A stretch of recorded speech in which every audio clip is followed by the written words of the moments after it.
I'm like, okay, and now this is the point where YouTube shuts us down for copyright infringement. Whatever. we're allowed. It's whatever. All right. Fuck, Anyway, fuck them. hello everyone, and welcome to the Sidebar Cantina, the podcast where we talk about Star Wars, pop culture, celebrations. It's a celebration, bitches. Or whatever the fuck we feel like talking about. I am Mr. Jason Roscom. With me here each and every single week, the Darth Vader to my Palpatine, Dave Martin. Hello, Dave. Hello, Jason. How are you? I am well. Good, good. Glad to hear it. You're not being sarcastic, are you? Oh no. Oh, okay. No, of course not. All right, good, good. I'm always well. So real quick, just want to take a moment to address what happened last week on the show. Yes. We lost power as kind of expected mid-show because we had some shit thunderstorms blow through. And so, yeah, we didn't get to finish our Jedi Survivor episode. Yes. So what we are going to do to compensate for that is one of the things that we're going to talk about this weekend during our live stream at the celebration. It's a celebration. Is it was a fly. Dave's being molested by a fly. Is to finish that discussion at celebration. Anybody else who wants to chime in that's going to be there, that's played the game, has some opinions, we'll get them all together. Yeah. We'll talk about it, and we'll close up the Jedi Survivor conversation. Yes, absolutely. So more to follow on the Jedi Survivor. Have you played it anymore since? No, not since then. I see, you fucking win. I know, but the list of games that I have to play, as we'll talk about in my week, is just loser. It's just endless. Have you ever watched SpongeBob? No. Like, you're not a SpongeBob guy. No. So you wouldn't get that. No. Fair enough. Anyway, so what are we talking about this week This week, that hopefully doesn't get interrupted by power thunderstorms. outages? No, Yeah. we're good. We should be good this week. Yeah. This week we're talking about a fucking a surprisingly good book. Yeah. I'm not even going to bust on it. It is Star Wars: Rise of the Red Blade. Yeah. By Delilah S. Dawson. Yep. And spoiler alert, it was really good. Yeah. So we're gonna tear it apart. Not in a bad way, but we're gonna dig into it. And this was a pleasant surprise for something that we haven't had in a while, and that was a good Star Wars read. Yeah. I think, or to this quality anyway. So stick around. There will be spoilers later, but yeah, we'll give non-spoiler thoughts in the beginning, like as we do, and then we'll get into spoilers. So you'll have a chance to dip out if you don't want to be spoiled on anything. It's a celebration. Yeah. Now this is the moment where I would ask if we should talk about Patreon, but the person who was supposed to send me a new write-up didn't. So I guess I'll just read the old one. That's not up to date because we have new patrons since then. Well, you know who the new patron is. Do I? Yeah. She said it like 4 times. Okay, then who is it? Tina? Okay. I wasn't listening. Even Kelly said it in the meeting. I just, I'm in my own little world I'm sometimes. the one that has the fucking shit memory, man. Come on. All right. So anyway, should we talk about Patreon? You should try to talk about Patreon. All right. You have one job. We'd love to give a huge shout out to all of our current patrons. Tina, Wally Frogmore, The Orange and Fetch Show, Steve Long, Shotgun Mark, Scott and Kim from the Use and Abuse podcast, Nicholas Schaefer, Nick from Sweet Studios, my wonderful mother-in-law, Patricia Goodstein, Lord Helmet Fire, Kristen Roscom, Janine Vickers, Ivo G, Frederick Martin, Frank Kalevich, Dragon Buddy, Don Solsky, David Schmuck, Chantal from Pop My Culture, Catherine Rennick, and Carly Vickers. If you'd like to consider becoming a supporter, you can find us at patreon.com/the Sidebar Cantina. Thank you again to all of our listeners and supporters. You are the reason why we do this. Dude, how do you keep Play-Doh mint? What? So, hang on. Where the fuck did that come from? GeForce Racing 20 Uh-huh. got a minty 1983 Jabba the Hutt Play-Doh set in the mail this week. How do you keep Play-Doh mint? That's not possible. It's got to harden. As soon as it touches the air, it's like it's in a vacuum in that jar. And then as soon as it gets a little bit of air, it immediately turns to fucking like brick. Yeah. I don't know how you keep that mint. Like keep it in a humidifier maybe, or like a. God, I don't know. I don't even know. That's pretty amazing. Like, Do you remember, speaking of like, messy toys and things, do you remember when there was a phase where it was all about slime? Where it started with He-Man. He-Man had the fucking slime Yes. thing, and then Yes. all of a sudden those vending machines that you put the quarters in, you turn, they had the little Oh, plastic yeah. thing. They had slime in them, and slime I was like a big. never allowed to have that shit. No? That was, oh my god, it's so fucking disgusting and messy. Yeah. Like it all it had to do was drop once in like the floorboards of the old family truckster, and it would have like just gross. It gets so awful. It was like, nope. Yeah, me and my buddy had the He-Man playset that had the cans of slime, and I just fucking loved playing with it, and just in hindsight, fucking disgusting. Yeah. But Well, now they have this the kinetic sand, I think, I never is heard of that. big now. It's like this. It's basically it's the same shit. It's like fucking sand that like it sticks together, but it doesn't stick to anything else. Huh. But it goes fucking it like. John's daughter had some of it, and it's just amazing like where you would end up finding it. Like it just I'm so glad that it didn't exist when I when I was when not my kids were younger, because it just seems like it's awful. Yeah. And it gets everywhere Indeed. like sand does. Yeah. Of course, it's rough. Yes. All right. Nickelodeon.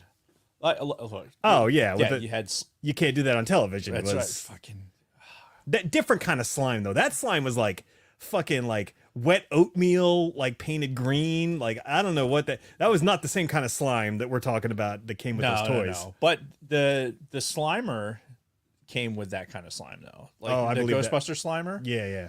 That was the same kind of slime, I think. It was just a Yeah. little bit it was like more clear. Looked almost like snot. Yeah. Well, yeah, it all fucking looked like snot. Yeah, It well, was, this is true. again, disgusting in hindsight, but Yes, Double Dare. oh yeah. Fucking Double Dare was great. The great one was the slide that they put the pudding on, and the kids had to try to climb up the slide, and almost nobody fucking could. So the local Preston and Steve on WMMR, the local guys, they have had it's Mark Summers, Summers, right? Who is the host of Double Dare? Oh yeah. The Yeah. guy that like has like super anxiety disorder and Yeah, shit. so he's been on the Preston and Steve show a whole bunch of times, and he's done like the quiz shows and stuff for them. So he's like super into stuff in the Philly area. But aside from that, I had a classmate whose family was on he was on Double Dare. Oh no shit. Yeah, he was like on TV and everything. It was fucking That's awesome. right. Michael Johnson, he was on fucking Double Dare. It was fucking great. That's cool. Hopefully you're listening. Yeah. And everybody who grew up when we say Double Dare, they know exactly what we're talking about. Oh yeah. That was the shit, man. Yeah, it started out. It was like there's no introduction. Ready, set, go. Immediately into some shit. It's Yep. fucking great. Yeah, so that was our Gen X nostalgia moment for the week. Yes. All right, so do we have any sidebar headlines or anything? Aside from the little event coming up this weekend, Oh yeah, the celebration. the celebration, the Sidebar family celebration is this Saturday. That's right. This Saturday. Saturday. That's not really how that goes. We will be live streaming the event starting at noon. Like right at noon. Yeah, our live stream starts at noon. Right. Normal show shit Yeah. starting at noon. And then there'll be a schedule of other shit to follow that as soon as I figure it out. If you're going to be in the New Jersey, Philadelphia area this Saturday, August 19th, stop by and hang with us. But RSVP with Luna Girl, because I don't like strangers. Just remember that. Dave doesn't like strangers, and he has knives. And he controls access to the building. So, yes, please come, but RSVP Luna Girl. Yeah. And don't be a weirdo. This is weird to even see. So, RSVP to Luna Girl at Sidebar Cantina on X, All right. or at the Sidebar Cantina on Instagram. Yeah, not Twitter. Not Twitter anymore. On the artist formerly known as Twitter, Yes. now X. So does that mean like Twitter is back up for grabs? Like somebody else can use Twitter and I don't know. make a platform? Probably not. I'm sure Probably. Elon's holding on to the Twitter name. He's smart enough to know that would immediately get turned into a fucking porn site. There would be that would be like the oh, let me go to twitter.com. Oh my god. It'd be some fucking horrific elephant fucking, something. I don't know why I went straight to elephants. we're not going to talk about that. We're just going to let that go. I don't know what's wrong with you. I don't know either. Lack of oxygen, maybe. I don't. Sure. Anyway, is that it for the sidebar headlines? Yeah. We have a fucking celebration coming up, man. All right. It's going to be great. It is going to be great. Yeah. Now that I have time to actually fucking think about it and start putting shit together. Yeah, it's a thing. It's going to be fucking great. I can't wait to fucking. You know what something I'm going to say this on the show that somebody will show up there and remind us because I know that's what our listeners do is remind us of our failings. We need to come up with something that everyone can sign that we can have in the studio to kind of commemorate the event. That's a good point. Yeah, something like not ginormous and we can still like keep it in frame.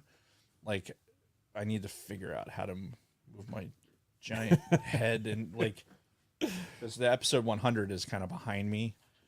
So we got to figure that out. But just remind us that we have to come up with something so that everyone can sign and commemorate the event. And there'll be pictures and all kinds of stuff. It's going to be great. Yeah. I'm looking forward to it. Excellent. Yeah, it's going to be a blast. That being said, I have a day in Star Wars today. We haven't done that in a while. Yeah. But it's a Star Wars topic. So I figured I'd do a day in Star Wars. And it's a pretty good one. So tomorrow, August 15th, on that day in 2008, which is exactly 15 years ago. Eek. Yeah. Star Wars, The Clone Wars, the movie, first animated Star Wars feature arrives in theaters. Oh, God. Yeah. So those first 4 episodes they turned into one movie and released theatrically came out in 2008. And I know we've talked about this before, but I knew that it was a thing, but I had heard reviews were terrible. Like they were tearing this thing to shreds. So I never saw it in theaters. I didn't see it in theaters either. Yeah. And then I saw it when it finally debuted on TV and I'm like, oh God. I had it on DVD because they released that on DVD. Yeah. So I have that DVD as part of the collection. Mm-hmm. And I did. I had a copy. It was in my trip kit, stuff. Oh, yeah. And it was very. The animation's all crappy. They hadn't figured out the animation quite yet, and the storytelling was a little suspect. The dialogue and everything else. It was like a pilot, and the fact that they put it into theaters was just it was a reach. Yeah, and it was such a rough start too because of this movie, I wrote off Clone Wars for years, until we started doing this podcast. I didn't give 2 shits about the Clone Wars. And then we finally started knocking out episodes of the different seasons, and then we started knowing the characters more, and now I fucking love the Clone Wars era. But this first one out the gate was pretty brutal. So, but yeah, it's been 15 years since the Clone Wars animated show started, with the debut of the theatrical movie. Damn, who's dead? Dale, apparently. Who's Dale? Oh, that's right. The guy from King of the Hill. I saw that a couple days ago. Daniel, yeah, piece of crap. Yep. So anyway, that's our day in Star Wars, Clone Wars. 15 years.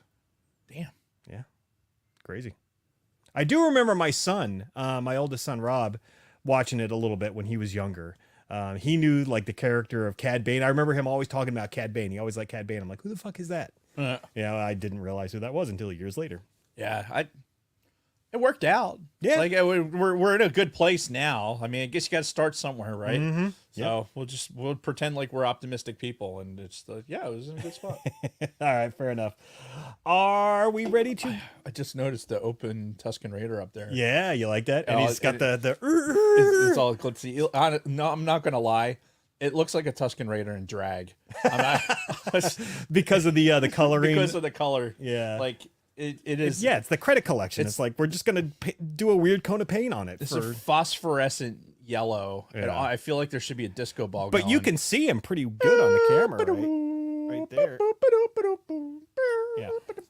So, speaking of Tusken Raiders and Black Series figures and Oh yeah. things of that nature, are we ready to get into our week? Sure. Because I have so many more additions too. Oh my god. Sacred Jedi. God. So we'll start off with the easy stuff first. And I knew this one was coming out, and I'm like, well, there's no way I'm not going to get it. It's a fairly new one. Well, I guess not that new. But Ayla Secura. Ayla Secura. Now, the problem is, if you look at her, she's not as well endowed as she was in the Clone Wars. That was one cool thing about the Clone Wars, was when they drew Ayla Secura, she had these massive fucking tits. And they were in this, like, she just wore this little crop top. Yeah. That was it. Yep. You know, out in the fucking field, this hot-ass Twi'lek with these gigantic tits Yep. was just out there just fighting the good fight. Hey, they knew what audience they were fucking catering to. Yeah, but then Disney got a hold of things, and now, she's not to scale. We'll just say, but I'm glad to have her. Still good looking blue squinting Twi'lek. Yep. So, so you know how I was talking about GameStop was like putting a whole bunch of Black Series figures on clearance, Right. and I got a couple of like duplicates to open and stuff. Right. I keep checking, and they keep lowering the clearance dollar amounts on some of these figures. God damn it, Jason. Yeah. So first, I bought a couple of other figures that weren't like clearance; they were discounted, but not clearance. There were ones that I wanted to get to open. So, again, Bronco Fett, if you're still in the chat, this is for you, buddy, because I'm opening these. First, this one's not as exciting. This is the He's gonna want you to open. He's gonna want you to open them right now. right. Well, this is the Wookiee from Knights of the Old Republic, Zalbar. I got another one of him for like it. He was not 1997. He was more like $7. But I got one to open because I already have one as part of the. The Sacred Jedi. And also, I wanted to get. I want to have all of the Inquisitors open. So I got the Grand Inquisitor, which Nice. we might talk about him a little bit during the book today. But I got a Grand Inquisitor to open. He was on sale for like, I don't know, like 16. So I'm like, fuck it, I'll grab him as part of this other bigger order that I got. Other bigger order. So Jesus. let's take a step back. Imagine in your younger days when you were young Dave playing with your Star Wars toys. Right. And, I'm sure you felt the same way. One of the things I always wanted but couldn't have because of, financial limitations and everything, was I would have loved to have had, like, dozens of stormtroopers, that I could, like, all line up and then fucking have my guys have to cut through. But instead I had one stormtrooper figure, right? Because, that's how it worked. What my mom got me was one of each figure. So never got to experience that. But now with this grand fantasy that I have of one day playing with all these toys with my kids, Right. and combined with GameStop, like drastically reducing the price on a bunch of their figures, I'm like, well, this is my chance to relive some of that and maybe actually have that moment where we can set up like big battles with multiple enemies, because they lowered the price on, well, I'll just show you.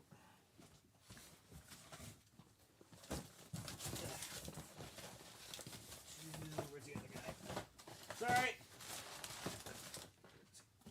You would think you would had everything pre-set up. Yeah, you would think. Oh. But they lowered the price on the battle droid, the B1 battle droid from Jedi Fallen Order, to like $6, as well as we talked about him before, the Scout Trooper. Oh, that's awesome. From Jedi Survivor. Right. And also the security droid, the KX security droid. So these were all like $6. This would be a great for cosplay because he's got such a unique his pack. Oh, the Scout Trooper, yeah. I mean, you got the shield, and we know how much we love the shield guy just for purposes of fucking Like throwing taking at it him. and like decapitating him with it. Right. So these were all like super cheap, like $6 each. So I got, I don't know, like 10 of each. Jesus Christ.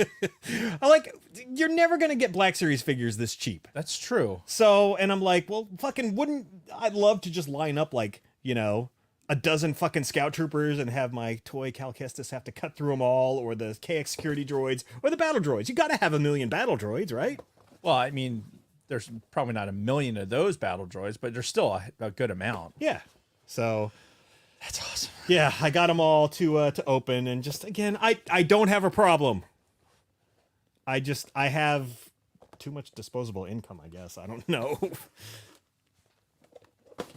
But Yes, we're children. yeah. We're children, and we can afford our toys. That's Right. the part of the Yeah, problem. that's the thing. It's all come full circle, right? So we made our sacrifices, we've paid our dues, and now we've gotten to a point where we're finally comfortable in our lives. And goddamn it, we're gonna buy ourselves some fucking toys. That's right. So, but yeah, all but one of these is gonna get opened. So the Ayla Sakura stays in the packaging, but everybody else gets opened this week, and I don't know where I'm gonna put all this shit. I don't either, dude. Because I mean, Jesus, Yeah, it's I don't know. yeah, I mean, we've been out of space, but Right. I don't know how much more pop consolidation we can do. no, well, realistically, what's probably going to have to happen is I'm going to have to start turning some of them sideways. Yeah. That's the sacrifice. Yep. So, Oh, you get them just sideways enough where they can still be seen. yeah. Like, because only you have to be the one that sees them. Like, honestly, the video audience, the studio audience are at home. That doesn't make Studio sense. audience at home. Yes, the at-home studio audience, they can't unless they like screenshot and then zoom in, and it's going to be all grainy and shit anyway. Yeah. We'll have to take pictures and post them so that they can see legit pictures or whatever of the display. Yeah, exactly. It's plastic crack. Yeah, it absolutely is. Just like Legos are. But as long as you can see them and enjoy them, like if you can stand there and like, just like with the pops turned to their side, like, yeah, I'm not looking at the pop, but I can still appreciate their image. Yeah. Because of the way But they portrayed it yeah. on the side. Yeah, they did a better job of making the side appealing. And plus it's it's not a likeness, an exact likeness like a Black Series is. Yeah. So yeah, you'll make it work. Yep. I know you. I have faith in you. As we do. So the only other thing I did this week was I got Baldur's Gate 3. Big release that came out this week. D&D based video game. I got it for the PC. Okay. But I think it also came out for the PS5. Oh, which by the way, I pre-ordered a PS5. We'll talk about that whenever it comes in. Pre-ordered so they're coming out with this like deluxe Spider-Man version. Where like the case is all painted like fucking Spider-Man, all red and black and shit, and it comes with this new Spider-Man game. So yeah, I've got a PS5 coming eventually Okay. when the game comes You out. going to the dark side? No, I think I'm still going to be an Xbox guy, but I mean, I've had every generation of PlayStation up to this point. This is true. Oh, you have like every console up to this point. So yes, also true. So it's a completionist thing at this point. It's not a one console over the other thing. mm-hmm. So, Don, relax. So yeah, I got Baldur's Gate 3. Fun game. I've only put a couple hours into it up to this point, but if you're a role-playing game fan, fucking Baldur's Gate 3 is awesome. So Like Rick was saying, we should rent like an old bank and turn it into the studio. I think the problem with that is we still run out of like it's more about like the visible what space you can see. Like it's not we have more space over here for us to like if it's just our enjoyment. Yeah. Like we still have some space. Jason has some space. Like it's really about what you can see. This whole thing is for you. This isn't for us. This is for you. Yeah, we'll keep telling ourselves This that. is all for you, the audience. Yes. Oh, yeah. Somebody tell our wives. Yeah. So one of the interesting things about Baldur's Gate 3 is it has a mode as you're creating your character where you can like show them clothesless and you can customize their genitals. Wow. Like it's like if you're making a dude, You see his dick just hanging there. You can have him circumcised, uncircumcised, smaller, bigger. Wow. Yeah. So And you can do the same with a female. You can make him shaved or bald or so you can go for it. Have homeboy can have a kickstand. yeah. It's yeah, I have never seen a game where you create your character and you customize, all your private parts too. It's rated PG-13, obviously, or more. Yeah, I think this is a hard R. So, very important feature. Yeah, I guess this. Look, there's a level of gaming that I don't need to get to, and the customization of genitals, not one of them. Honestly, yeah, I mean it's. Although I would love to. It would love to be like it's one of those mods where you wish you had it in certain games, like Old Republic, right? Oh God! Could you imagine if it was Old Republic? You were able to like, oh, I'm going to take this many credits and Jesus Christ! what can I do with these credits? Oh, here's the plastic surgeons over here. Like, let's take my fucking trusty companion over here. Yeah, And we'll buy your Swedish penis enlarger pump. or buy a new set of tits. Yep. Like, yeah, well, you could obviously be bigger, so let's go ahead and do that. Yeah. Bigger. Bigger. But yeah, that's where we are in gaming right now. Customized genitals. Customized genitals. Yeah. Fucking how can and you can mix and match. You can I mean, you can have somebody with a dick and tits. yeah, Because the kind of world we live in. That's where we are. That's where we are in this world. Yeah, that's something else. So anyway, that was my week. How about you? Well, I certainly wasn't customizing genitals or anything fun like that. Yeah. I helped my wife with the bridal shower of her sister, and it went very well because my wife is awesome, and she worked her ass off to get everything together, and I was basically a pack mule. Excuse me. So I was pack mule, and I took pictures. It was a long day, and I for one, I'm glad it's over because it's been. She's been working so hard on all this, and it's just been like so much build up to get to the day, and now it's like, okay, now I can start kind of stressing for celebration, because up until this point it's like, all right, this is what's going on in the house. I couldn't really focus any energy towards the next weekend after this weekend, because that weekend's the precedence. Never his mind on where he was. Right. What he was doing. No, never. Like, my therapist would tell you, like, I think 12, 15 things at a time, which is why I'm exhausted all the time. Anyway, but yeah, it was great. And I'll tell you, I hate taking pictures of people, dude. Like, Why? because they fucking,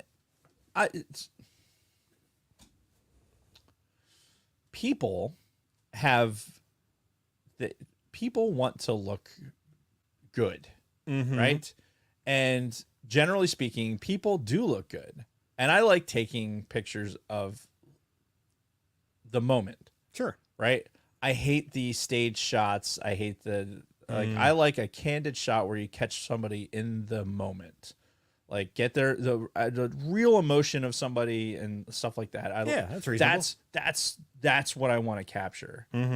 As long as you don't catch somebody like mid-face, like, Oh, I get that too. 100%. I totally will do that. And because the beauty of digital cameras these days is that you can take those pictures, and like when I do a photo thing, I have a Google Drive that I set up, and if I did pictures for you, then I share that Google Drive with you. And here's all the pictures I took. Like, you can do with it what you will. Yeah. You can laugh about those pictures that you want to keep, and you can have these ones that you want to post on media, do whatever. Sure. Yeah. Because I'm not making any money doing it. Maybe someday.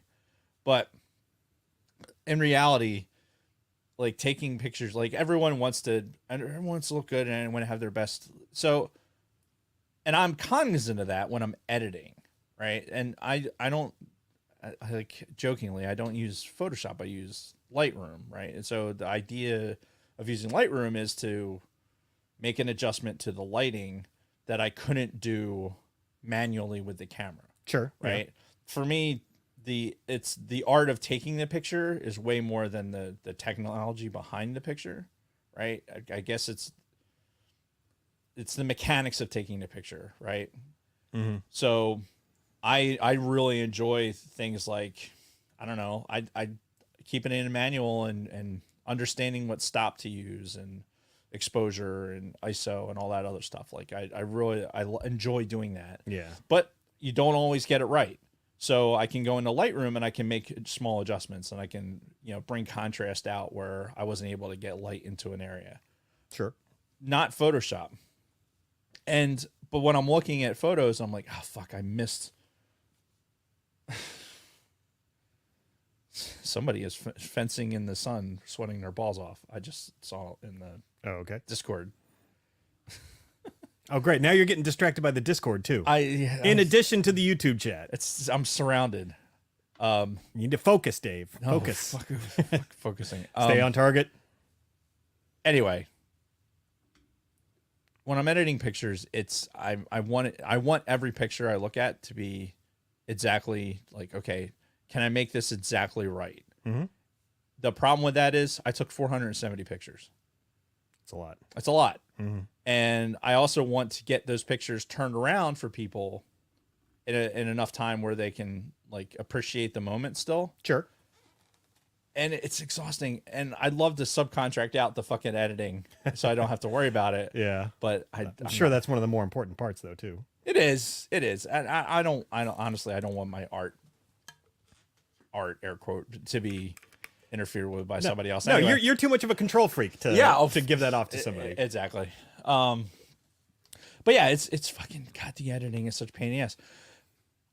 Now I said that, like, I don't like taking pictures of people because I don't worry about that shit with an airplane. Mm-hmm. I take a picture of an airplane or a fucking piece of scenery or, the moon, what those things.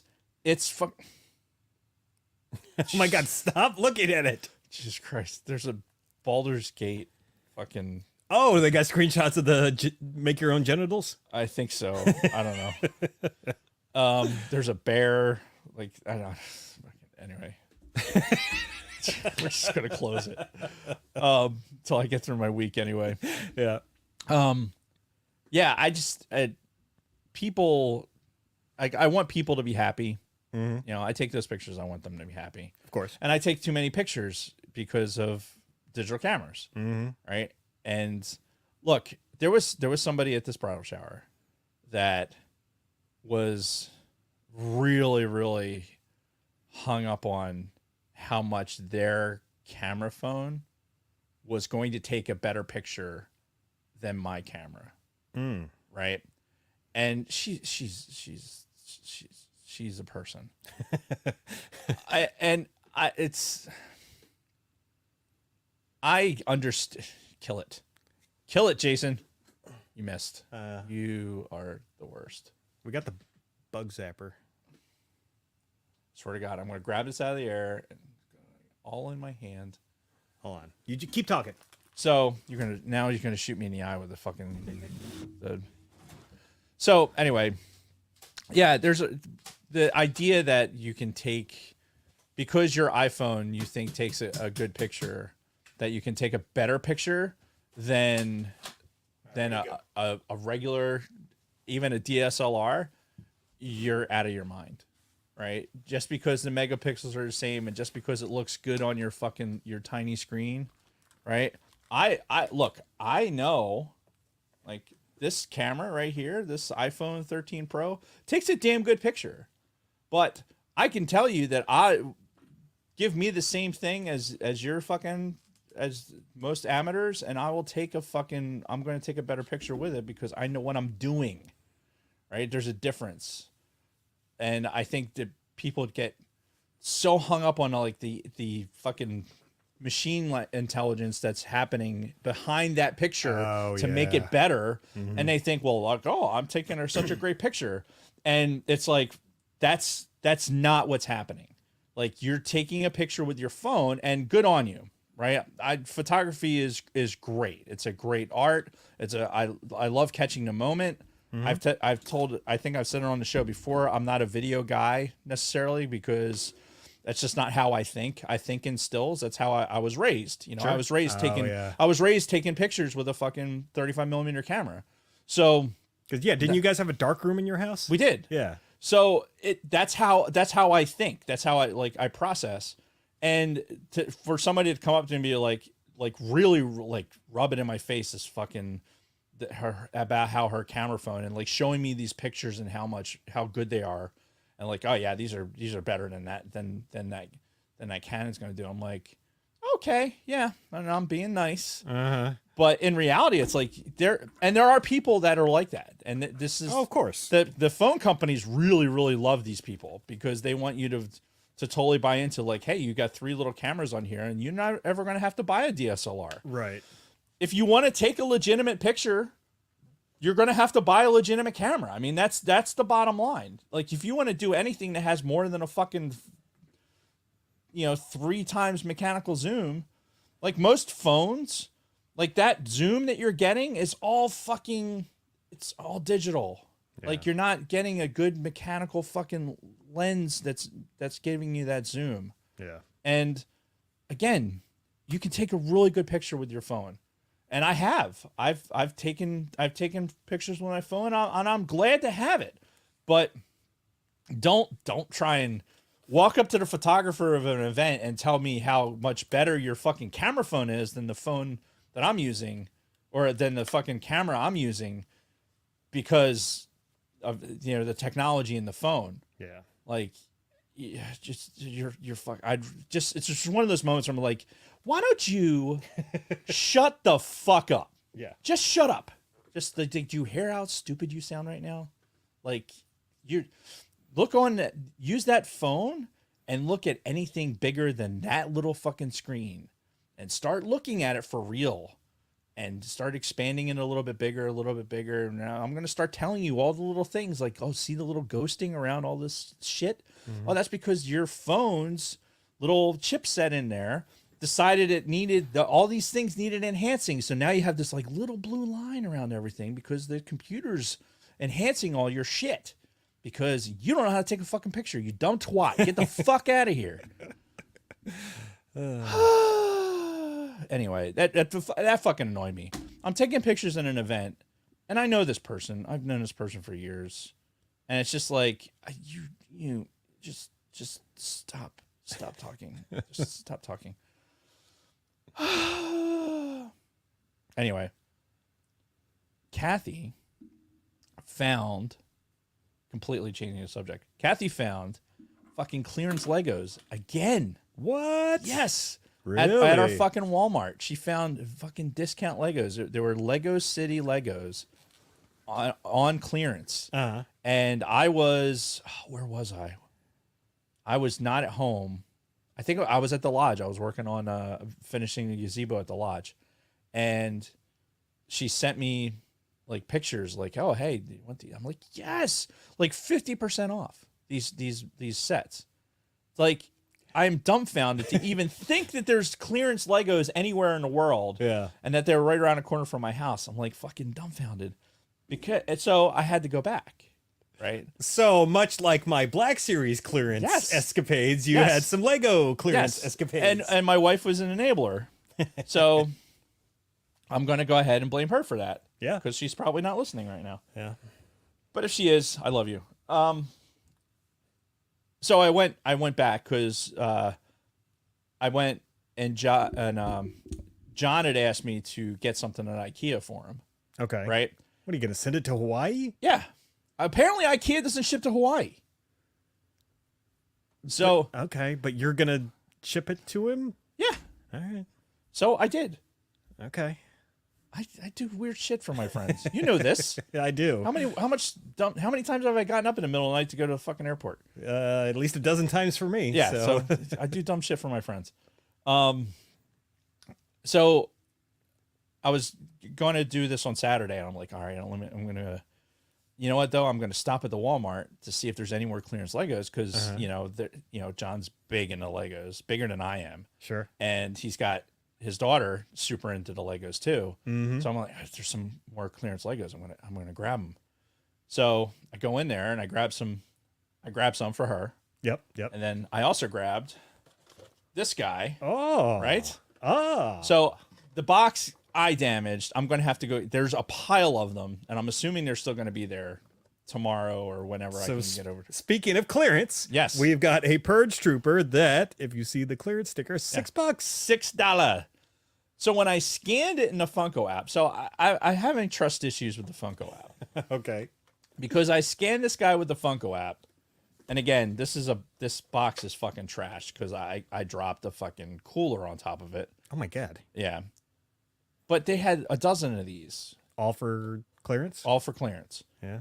Back where the Legos were. It was back in, not in the regular clearance section. You have to go all the way in the back of the store, and they have there's no Black Series. Damn. I would let you know. But where the layaway used to be, they have like racks back there. God, I haven't thought about layaway in a long time. Yeah. I mean, Kmart layaway, man. That's my how mom used to do that all the time. Yeah, that's how shit used to happen. That's how you got things. Yeah. Yeah. Thank you, layaway. But anyway, yeah, $6 for this guy. I'm gonna go buy another one. That way, I have one with a decent box. Yes. The Funko app told me this was worth $37. 37. I'm 37? In a row?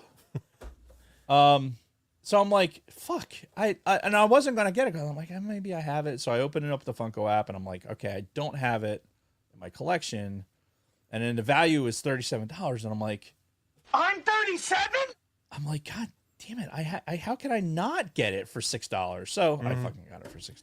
So, like, how accurate do you think the Funko app is? I don't know. I don't have any I don't have any real gauge of the market anymore. Well, I mean, I guess we'll do this. We'll do it live. Let's do it live. Going to eBay.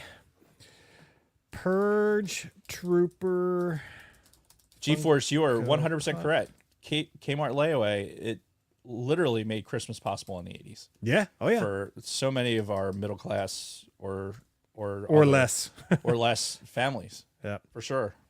I'm seeing buy it now is for 20 for this guy. Jesus. So I gotta get over there. yeah. I was so pissed. Like, I put the thing down and I heard the crunch and I knew it was this fucking box. I'm like, no! I was so mad. But yeah, clearance Legos actually drew me to a clearance pop. Yeah. So worlds collide. That's crazy. So what's the lesson for today? That clearance is good, and if it's on clearance, then we have to buy it. Yeah. That's the lesson of your takeaway for today is clearance good, must buy. Yeah. Buy it all. Yes. Literally buy it all. Gotta buy it all, Pokemon. No, it's I got to buy them, Pokemon. That's it. Got to buy them. Oh, that's fucking great. Yeah. Hey, Tina's here. Hey! How dare you? Whoops. Hey! You have to move. You know what? No, don't move that button. It's just funnier when you hit it. Yeah. So anyway, you know what? I realized that our Vader in Hennifer onesie is not in the. oh yeah, Mini Vader is over there right now. His appropriate place. Yeah, well, he's got to come to Celebration. It's a celebration.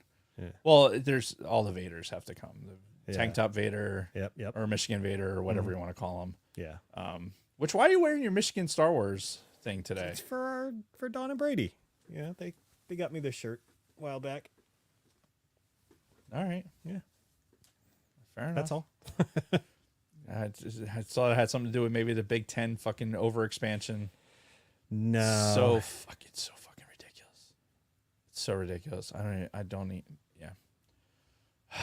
That's a whole nother fucking show. Yeah. To talk about that. Mm-hmm. But that's it for my week. I there's a ton of other stuff, but I'm going to leave it at that. Okay. We're going to leave it a positive fucking. Did you do the drop? The what? Oh, the sacred Jedi pops. Thank you. Yeah. Sorry. Jesus. One job. I have more than one job. All right, so I guess are we ready to move into the main topic? Do you need a break? Anything else? You know what?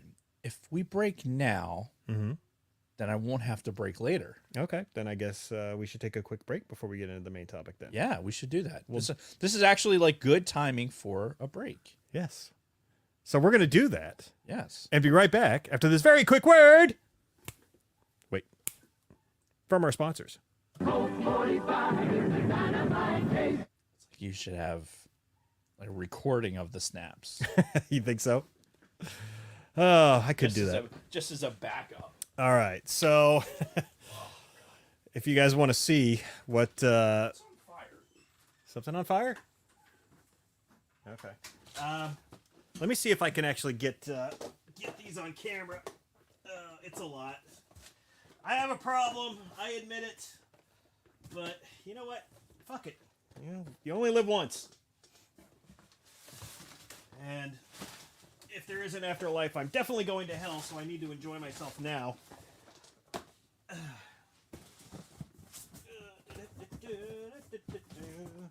I'm still stacking all of these. Don't worry.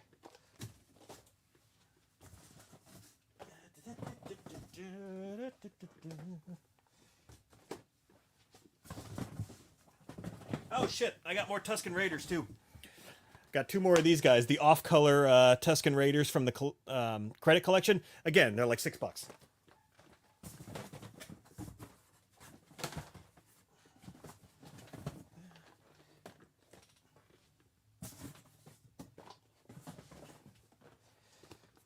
Okay.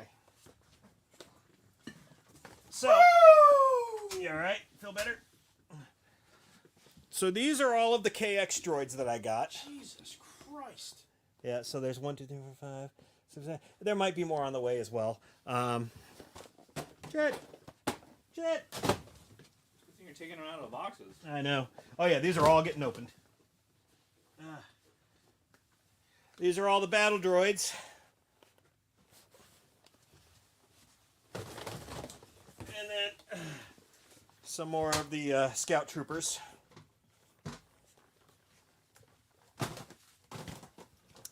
So yeah, I might have a problem. And Mini Vader is back. It's okay. They're watching on YouTube. Yeah.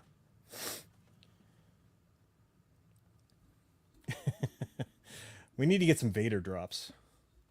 I have you now. And no.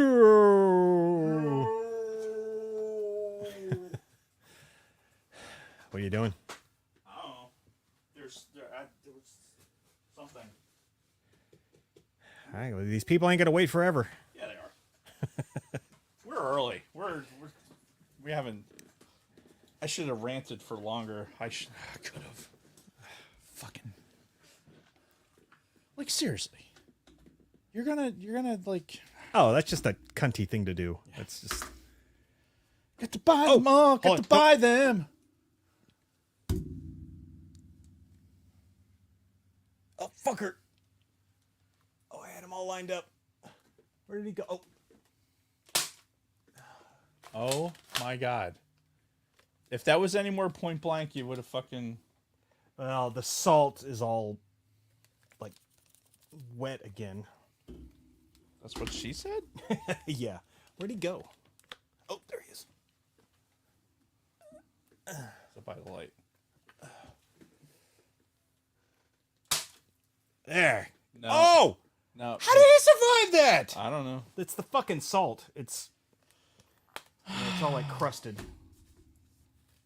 Motherfucker. Probably because it gets humid in here. Yeah. When we're not in here recording, or you're not in here playing with your dolls. All right, ready? Yeah, give us a countdown and we'll get back to it. Get a countdown. Down.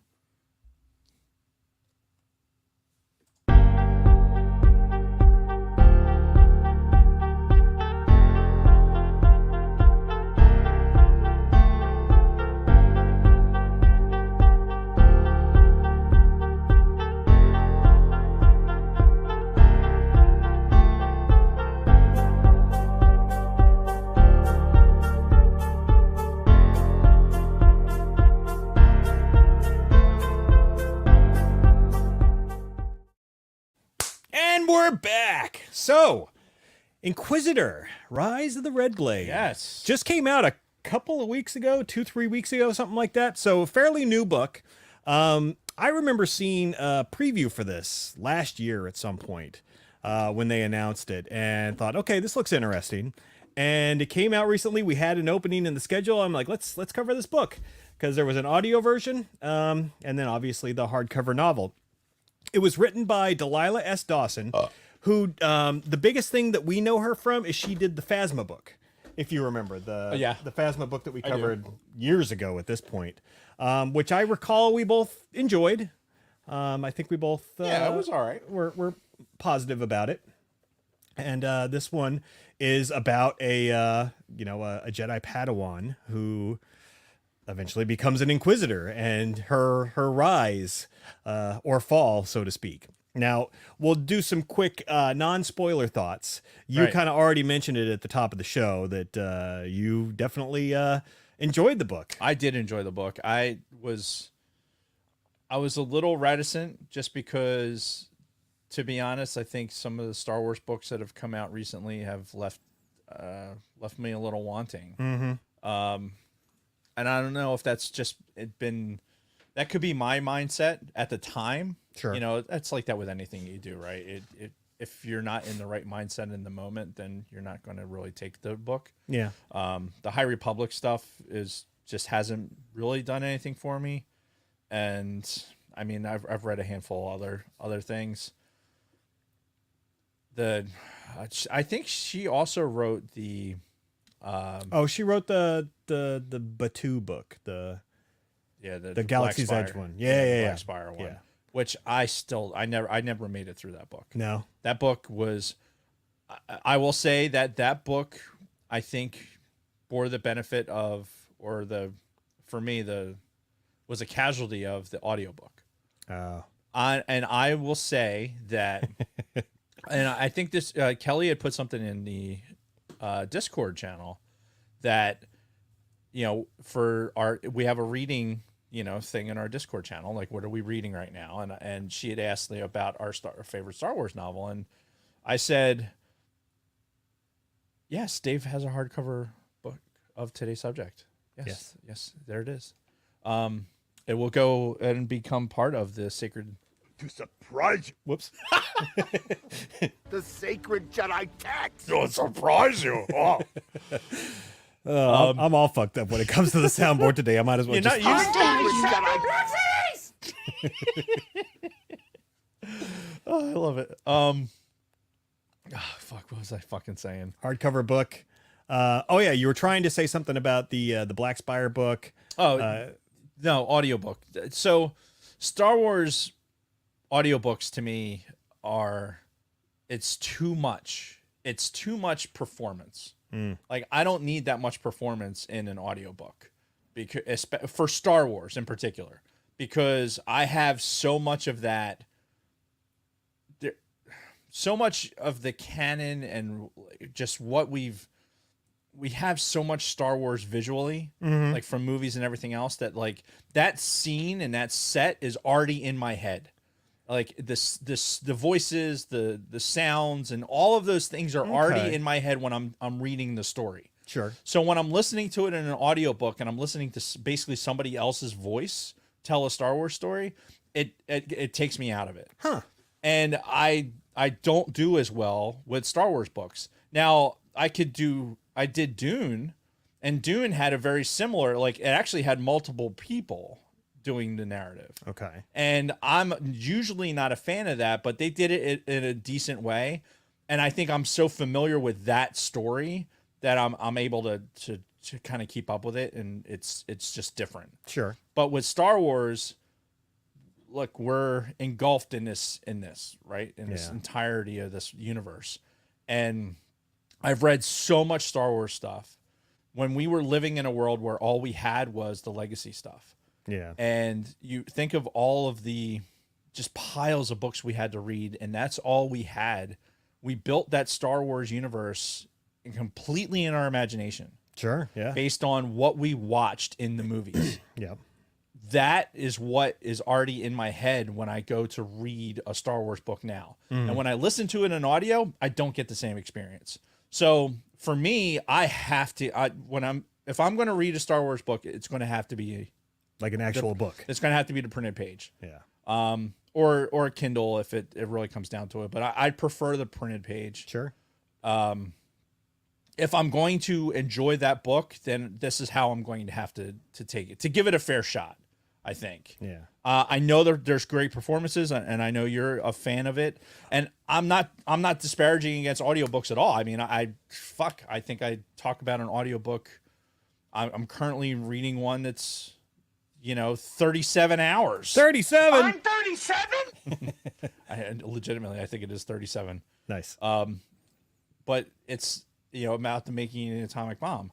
It's fucking long as shit. But I'll keep listening to books because it's great. I find it very stimulating. Sure. But for Star Wars, no, this is how I want to input it. And this book in particular was surprisingly engaging. Yeah. Sorry, it just looks like it's about to fall off. So It'll be fine. Yeah, and you know what? That's the beauty of the world that we live in now, right? You can consume it however you want. If you're not an audiobook person, boom, they still make books in paperback. I don't know how much longer, but they do still make books in hardcover and paperback right now. For me, I do love the Star Wars audiobooks, and I've talked about it before. I do love that production quality, and I like the performance, and I could see, like, specifically with this one, because this one is narrated by a person I'd never heard of before, Kristen Sia. And first of all, she did a great job. Like, I think she did a really good job. She nailed Iscat. Like, whenever I think of Iscat now, I think of this Kristen C's voice. Like, I think she did it, like, she performed it perfectly. She had to do a lot of voices of characters that we know of, which I'm sure would have taken you out of it. She actually did a really good Yoda in it, surprisingly. But when it came to, like, her doing Mace Windu, didn't really work, She was doing her best Samuel L. Jackson. Yeah, and it didn't come off well. She might have just been talking. It's my beer. Yeah. So, but I think overall it was a great audiobook. Again, if you're not into the audiobooks and the extra production, that's fine. Pick up the normal book. But if you do like the Star Wars audiobooks, I highly recommend this one as well. All the production quality's there. Great acting by the narrator. Good stuff. Yeah, and I think that's the difference, right? I think for the people that, I guess what we need from you is that opinion, because I'm not going to do the audiobook. So we need your gauge on whether or not, all right, is the performance quality there? Yeah, it is for sure. For that particular book, because they're not all there. I know No. we've talked about books that sometimes the performance quality just hasn't been there, even with a Mark Thompson book. Yeah. But yeah, he's been like the kind of the gold standard for Star Wars audiobooks, and I think she's right up there with him. Again, Excellent. Problems with the deeper voiced male characters, but and when they did the Vader, they just like modularized her voice, so like it doesn't even sound like it's spoken by a female. Didn't quite sound right, but either way, it was still good. Still highly recommended if you like the Star Wars audiobooks. And spoiler free wise, I think it was fantastic. I think this is one of the best current canon Star Wars books out there, honestly. I mean, I'd have to go back and think to which ones I've all read, but because I know we've gone through quite a few canon novels. Yeah. I wouldn't put it above the original Thrawn trilogy. Not the Legends one, but the new canon Thrawn. I'd probably put it over that Sith book that we read that had Luke and Lando.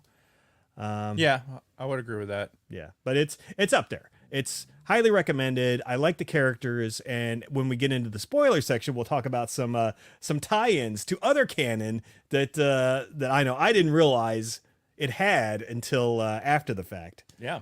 So No, for sure. Yeah, I again, we want you to listen to the rest of this episode, but if you're interested in reading this book before we get to spoilers, I would hit pause. Yeah. And come back to us, and because I think there's a lot of detail in this book that is very well done. Mm-hmm. And I will say that this is a complete story. You know, non-spoiler, this is a complete story. Yeah. And I think there's something to be said for that. Because there's so many times that we're wondering, like, where's this person fit? Like, we can say non-spoiler that this takes place during, you know, it's an Inquisitor, right? So we know where in the canon this is. And you sometimes you have to be concerned with, does this interrupt anything within the canon? Oh yeah, obviously. You know what I mean? Yeah, especially when they do like an Obi-Wan TV show or something Yes. like that. But you still got to think about that with books too. Yes, exactly. And I think one of the reasons that I enjoyed this book in particular is that there's a lot of detail in this, and it still manages to be its own story. Mm-hmm. It's its own complete story. Yeah. And I really think there's something to be said for that. Yeah, while interweaving throughout The timeline. yeah, the Star Wars timeline, like being directly involved in certain things that happen in the Star Wars timeline. Yep. So that being said, that's it for spoiler free. So spoiler alert, from this point on, we're going to be talking details about this book and the plot.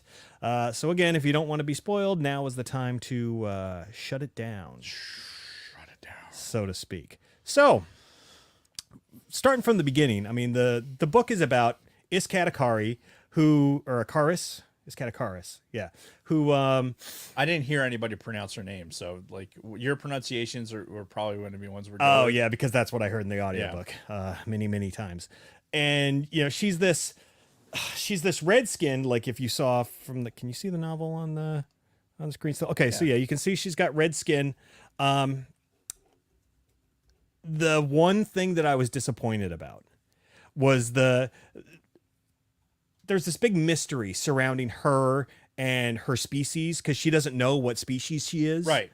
And like apparently people deleted her homeworld out of the fucking Jedi archives. Right. Like that.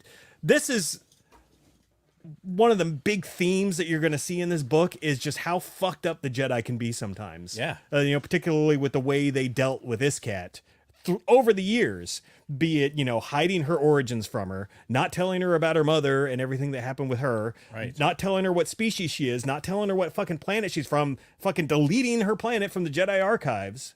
Yeah. They went really, really far into believing that they can control her and her behavior. Yeah. And again, this is, I think I said it in the text last night. It was like, this book is fat with Jedi hubris. Yeah. Oh yeah. And it creates ultimately this fucking Inquisitor. Yeah, yeah. Just because, again, the way that they dealt with her, they wouldn't tell her the truth. They tried to, you know, really basically control her and control the way she connected to the Force. And because she did, you know, from the beginning have either dark side tendencies or at least the ability to kind of lose control of her. So before we go too much further, I forgot. I didn't see this in a note and I wanted to add it. Oh, the author's note. Oh, yeah. Yeah, I wanted. So in the beginning of this, it speaks to, I don't know what she called it. This is like I think it's just in there as an author's note. Yeah, it's an author's note. And Yeah. and it was weird to hear, because this is how the audiobook started. Yeah. Like it didn't start with any, like, you know, John Williams theme or anything. It just immediately started her going Right. author's note. So this is her author's note, and I'm going to read it. Okay. It starts, like Iskat, I'm going to be blunt. A character in this book takes their own life, something we don't often see in Star Wars. All right. And then she goes on to talk about how she had a suicide attempt in her life. And it was basically telling people, giving them sort of a warning, like, hey, this is something that comes up in this book. Yeah. And look, it is, for some, that could be a trigger, Sure. right? And you know, encountering that first thing in this book, when I read it, I was like, I was more cautious. Mm. You know, suicide is a theme that has come in and out of my life a lot. Mm-hmm. And so this was kind of a triggering thing. It was like, okay, I get it.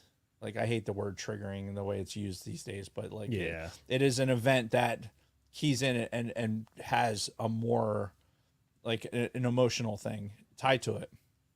So when I read that, I'm like, oh, okay, interesting for Star Wars. Yeah, it was surprising. Right. It was very surprising to hear that in the beginning. And look, she put it in right out there, like, hey, this is this. Yeah. Right. And then here's what I went through and how like when she spoke about it from a place of personal experience. Yes.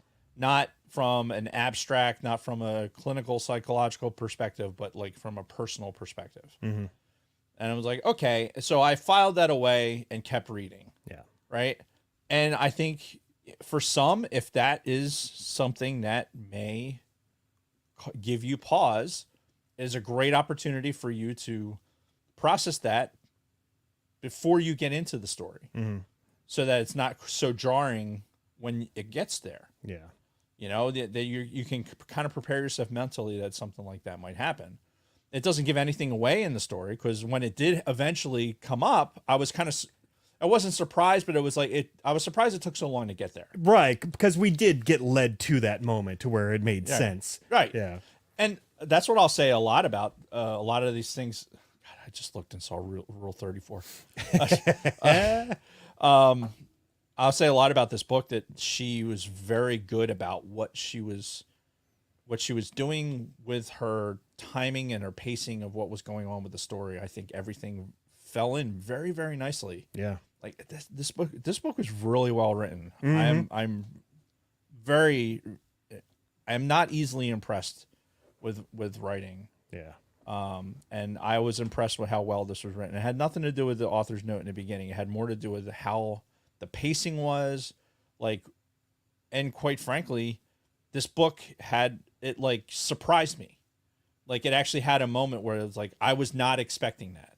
Right. And I'm far too analytical to let something surprise me like that. So, and we'll get to that part. Sure, yeah. But I just wanted to make sure that it was interesting that this was there in the author's note right in the beginning, like, hey, boom, this is it. Yeah. It's not a Disney thing. I think this was just the author wanting to put it out there. Yeah.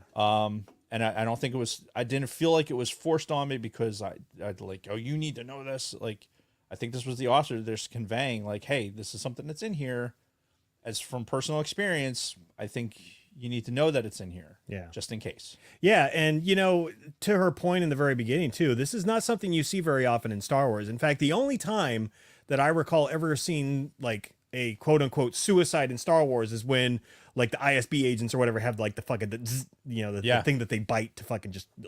Yeah. But, nothing like this where someone, just gets so down on life and what they've experienced. Yeah. that Suffers from depression to the point where they take their own life. Yeah. We've never seen that in Star Wars. And I think it's good, because that's life, it's shit that we've all had to deal with, one time or another in our lives. Yeah, hey, there's a mental health crisis in this country. Yeah. And I think it's important to, oh my God. Rule 34. Yep. Is it ISCAT? Dave is being distracted by the Discord. Yes, he is. Very nice. But all right, no more distractions. No distraction. I just did a Rule 34 Iscatacaris. They're there. Yep. Of course they are. They exist. In case there was any doubt. Yeah. Anyway. So, all right. Shake it off. Back to the book. Yes. So yeah, it starts off with this Padawan Iscat. Like, I think she was like 13 when the book starts, right? And she's basically traveling with her master, finding old artifacts, right? Mm-hmm. Finding old, like, sometimes Sith artifacts. Like, the first thing that they found at the beginning of the book was like a Sith text. Right. And there's all kinds of shit going on with that, where, like, Iscat felt it, like, calling to her almost, like, it's like, read me, you know? And her master was like, no, we got to go put this away. We got to lock it away with all of the other Sith artifacts deep into the fucking Jedi temple. Right. So because that's what we do with these things. We're like, all right, this is bad. We're going to lock them up because that helps. yeah, and from the very beginning, Iskat's talking. We get a lot of her inside voice, Right. and she's constantly thinking about how her master just fucking treats her like dirt. Does not treat her well, acts like she's a fucking annoyance to her, and just like constantly like just feels like she like Iskat is a burden on her. And she's trying to push her into this whole artifact collecting and eventually like going and working in the Jedi archives thing, because like even though that's not what Iskat's interested in, that's what her master is pushing her into. Right. And that's where the book starts. And then very soon after, maybe a couple of chapters in, it's just this all hands message to all of the Jedi, like, hey, you're being recalled to Coruscant right now. So it's like, okay, what the fuck? They get there and it's like, shit's going down on Geonosis. We got to fucking go. So boom, this tells you like, this is right at the start of the Clone Wars. Right. So already like weaving into this canon that we already have. Yep.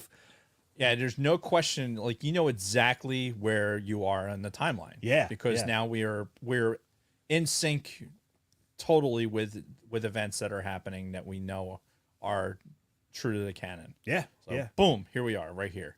I think one of the other things too, like when they're on that, and she has an internal monologue. One of the things that I caught that I thought was important later was not only that the Sith text had been speaking to her, but it really started talking about her inability to, like, how she constantly had to like meditate and recenter. Yes. And like it was like this internal struggle she had. Yeah. Like she had this amulet. Yeah, she always had to grip. Right. Right. Yeah. Like, all right, here's this amulet. Go ahead, center yourself, Yeah. around this, and trying to meditate. And when she would ask questions, she would constantly like, yeah, they would like kind of like talk in circles, Jedi Right. circles around the topics, but like they were talking to a fucking toddler that they just wanted to go away. Right. And yeah, it's like the Force finds a way. Just go back to your meditation. right. Fucking shut up. So yeah, and then of course when it comes to like her species and everything else, they kept all of that under wraps. Her origins, again, they wouldn't tell her anything. Whenever she would ask, they would basically tell her, well, that no attachments, we're not supposed to have attachments, so you're not supposed to think about where you came from, you're not supposed to think about your family, blah blah blah blah blah. Right, you're a Jedi now. Yeah. That's And all the answer you need to have. Yeah, and then she wasn't satisfied with that, and I would imagine most Jedi deep down probably wouldn't have been either. At least Right. like Padawans, I guess eventually once you drink the Kool-Aid enough, you'll eventually fall in line like an Obi-Wan type. But Or I mean, what, like a Yoda type, I guess. Like, well, Yoda, yeah, Yoda's the epitome of the Jedi that hubris. motherfucker, man.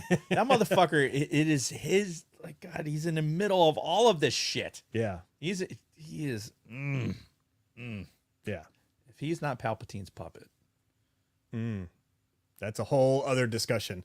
But yeah, so they go to Geonosis as part of the start of the Clone Wars, and they're the Jedi that there's a shot in Attack of the Clones where the Jedi show up, and all the bugs start flying up, and the Jedi are in the stands. Right, this is before the landing ships come in, and there's the Jedis in the stands, Right. and they were one of those groups that like came in through the fucking side caves, Right. and popped out in the stadium seats. Yep. So she was with a group that did that. They were cutting through fucking Geonosians. She like felt a thrill as she was starting Yeah. to cut them in, because this was her first, real action. Yeah, this was her first engagement. Yeah. Right. And her master up until this point was very, like, just she was a bookworm. Yeah. Right, Like so no combat. Nope. Didn't spar. Didn't do any of that shit. Like taught her different formations Yeah. and shit, but nothing formations. Not, like different Stances. Yeah. and forms. I wanted to say forms, there not you go. formations. But never. There was no sparring. There was no, like, she had no way to get out this energy, and so in that moment when she's like, oh fuck, I need all these fucking creatures need to die so that I can save their lives. Yeah. Like it was the ultimate Sith move, right? The ends justify the means. Sure. So, whoom, she goes in there and does it. And if you didn't already so this is really early in the book, right? And we've already got this idea that this red-skinned, like I was really thinking, way back, the Sith. Yes. The original Sith Yes. species. That's what I was thinking this whole time, too. Yeah. Because I was thinking, like, oh, fuck, is this how they're going to bring the fucking Sith species back into canon? Yeah. Because we don't have them in current canon at all. So, No. you're thinking red-skinned humanoid. Right. Like, this just immediate tendency to the dark side. Like, just, like naturally. Feeling it in, like, calling in the planet and everything else. Like, how that connection was to the Force. And, like, just this aptitude towards kind of the aggression, and like that's where the happy place was. Mm-hmm. I felt the same way. I was like, okay, this is I need ship to come fucking flying around from the back of the planet to come pick somebody up. Right. And if you're not into Legends, you wouldn't understand that reference. Yeah.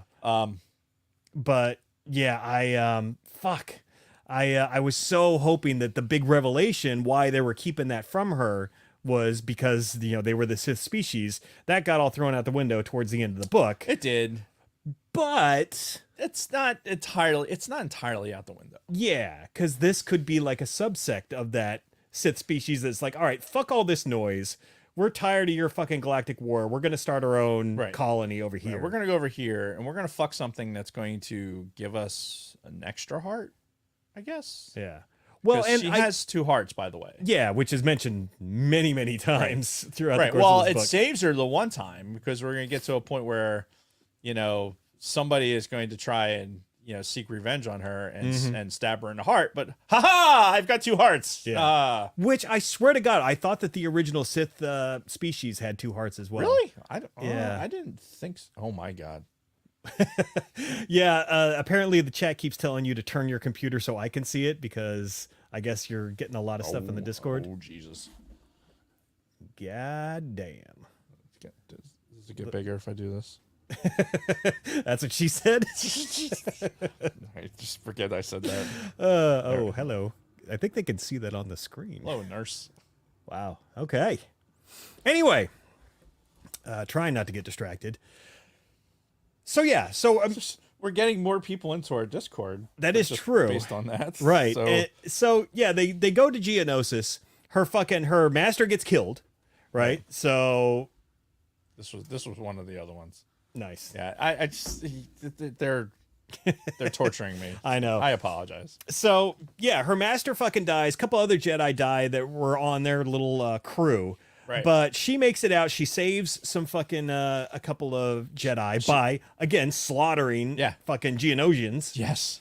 And loving it. Yeah, but at the same time, like she's being looked down upon. Like the other fucking Jedi, they're like, "Oh, did you see her and all those Geonosians she killed? Did she really have to kill them all?" And it's like, yes. Fucking tree hugging hippies. Yeah. Yes. They suck in every galaxy. But yeah, no, it's like they're so like, I don't know. It's and it all goes back too because we skipped the part where when she was a fucking Padawan, like a baby or not baby, but like little kid, probably like 6-7 years old, something like that.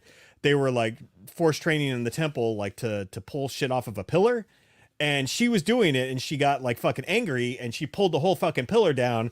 Paralyzed one of the other fucking Padawans. Right. And from that moment on, that's when they started treating her like an outcast. Right. Her fucking master, which I can't remember her goddamn name. Oh, it's Vey.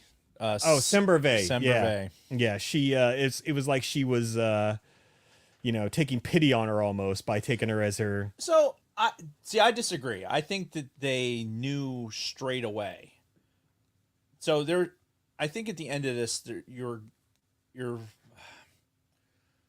I think there's more to it than just, you have Farah, right? The mother. Yeah. So, all right, I'm just gonna say it. We're fast forwarding to a bunch of stuff, we'll hit on we'll hit on the intermediary parts later. But so, she finds her mother's like, Istar. Iscat. Did I get it? No. If I did, I'd let it go immediately. Yeah. All right. Her master gets killed. Yes. Selma Vey gets killed. Yes. They go to fucking Twinkle Tits here. Iscat. And they say, hey, you were her Padawan. You're responsible to clean out her fucking room. Yeah. Right? And I'm like, huh, what? Okay, I guess. Yeah. So she has to go into her fucking room and literally like fold up her fucking underwear and shit. Yeah. Right? Which she feels weird about. And it does. It says it in a book, which I thought it was like how she was kind of going through the postmortem of going through her master's stuff. Yeah. I thought she did well. And then when she found this lightsaber that come to find out was her mother's. Yes. Right. And this lightsaber was yellow. Yeah. So. Which they even mentioned later on, yellow kyber crystals are pretty rare. Right. So I think there's something to the fact that the mother who did not pass the trials and then disappeared, right? I think there's more to it than her just not passing the trials. I think it's not, you know, like we run into Zebo later, the fucking guy who fixes the mouse droids. Yeah. Like he didn't pass the trials and he's working in the fucking temple. Yeah, right? they just put him to work. All right, you suck, but go clean the shit over there. And you still want to fucking hide out, right? So fucking do this shit. Like I think there's more to it because the mother doesn't pass the trials. However, the daughter still is taken by the Jedi. Yeah. Because I think that the ability they know is there, but they know it's there because of the dark side. It's almost like, hey, I know that's going to be a fucking dark side kid.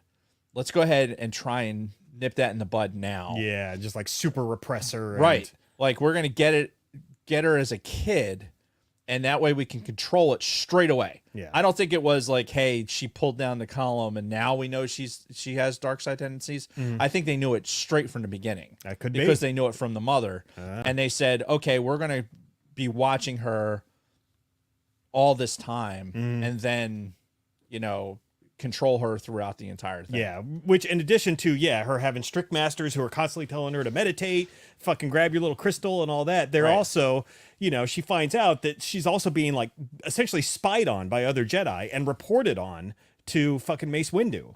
So, you know, there's some trust issues right there. It's like, what the fuck? You're like spying on me, and like this fucking little snivelly asshole is reporting every one of my movements to Mace Windu. Yeah, Fuck you. And what's really fucked up too is like, again, we delve deeper and deeper into this Jedi hubris, and they were like, they're so fucking, they think they know better. Yeah. Like these masters, they think they know so much better and how to fucking do shit. And when they encounter something, they fall back on like code and everything else.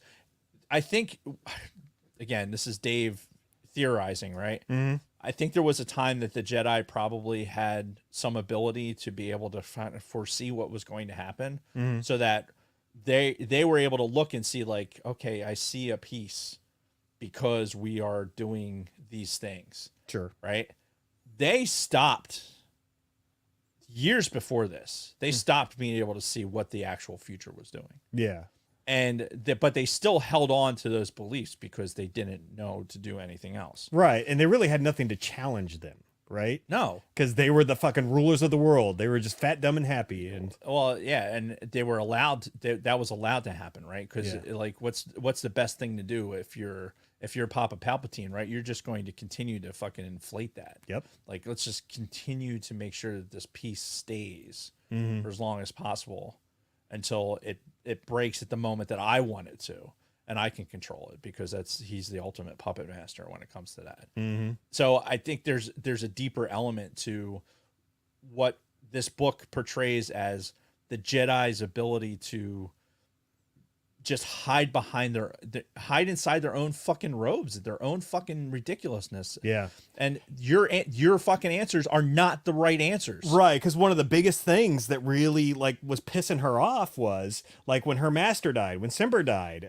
when some other people died, they're just, oh, they're one with the Force now. Right. Rejoice because they're one with the Force. And she's like, I don't want to fucking rejoice.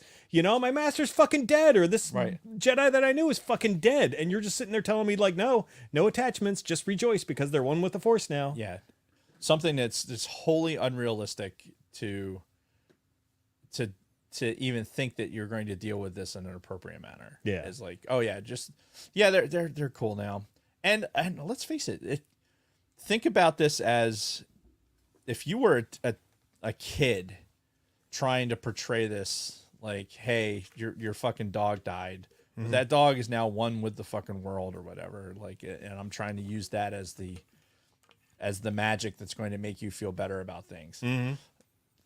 8 times out of 10, that kid's going to be like, I can't imagine what you're talking about. They're like, this is a lifeless body. Yeah. Right. This is why kids don't belong at fucking funerals. There's no closure there. Mm-hmm. Like this is just a lifeless body. Like this, the worst thing in the world is for a kid to see a dead body. Because they can't conceptualize what that actually is. Right. There's no closure there. For adults, they can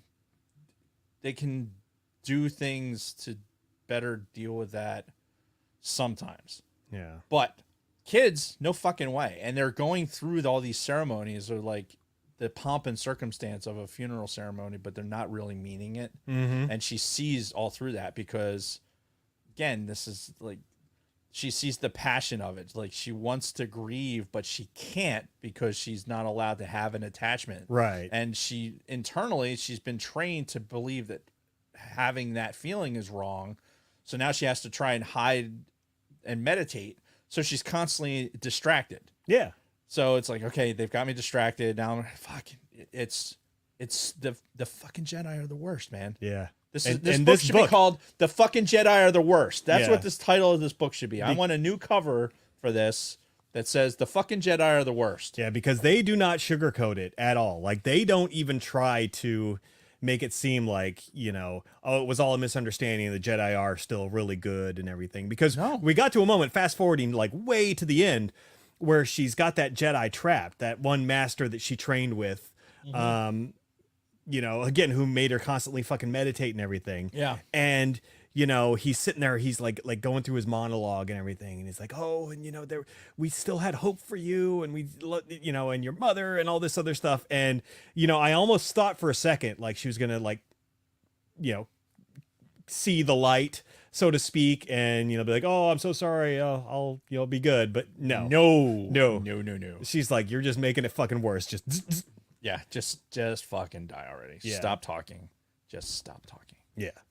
And so where do we leave off before I got us fucking super fast forwarded? Yeah, Clone Wars, it's it weaves in and out of like a lot of shit that happens during the Clone Wars. So it starts off Geonosis, a lot of people are killed, but afterwards, because a lot of Jedi got killed, they fucking knight a lot of these Padawans just out of necessity. Yeah, it's a battlefield promotion, basically. Yeah, exactly. And she was one of them. They got bumped up to Jedi Knights. So she was the first name that they called. Yeah. Like, if I remember correctly. And she was shocked by it. Yeah. Like, she's standing there going, like, they're not going to call me. They don't think I did the right thing back there when fucking saving their lives. And when she's the first name called, she's like, huh? Yeah. Yeah. So, and then she immediately is sent on a mission. Like, now that the Clone Wars have started, she's been turned into a Jedi Knight. She goes out. So, throughout all this, too, she's got this attraction to this fucking Twi'lek, this male Twi'lek. Right. Tualin. Yeah, Tualin. And she's always got like these feelings for him, and he's more just like the proper, Jedi Knight and gonna do all the right stuff. She thinks he's dead sexy. Yeah. Which I guess if you're a female, male Twi'leks are also sexy. I guess. I don't know. Who knows? Yeah. But has there been a good looking male Twi'lek? I feel like they all have something wrong with them. Yeah, I mean, Ryloth doesn't produce good males. No, like the genes are all in the females. Because you got Bib Fortuna, fuck that guy. You've got the asshole from Boba Fett, the guy who's a comedian. Right. Yeah, you just want to fucking strangle him with his own leku. Yeah. But interesting. Anyway, what? So throughout this, she's got this like attraction to Tualin, blah, blah, blah, blah. Goes on a mission with him where they're supposed to shut down a factory, get some data from it. Right. And again, she goes above and beyond, and she just fucking destroys the whole thing when their intel was bad. Right. And they got ambushed by a bunch of fucking droids. Shocking. Yeah. Bad intel. Yeah. And look, we'll defend the intel community here for a hot second. Mm-hmm. And it's not necessarily their fault, but the data collection sometimes is not the best. Yeah. It's not always the briefer.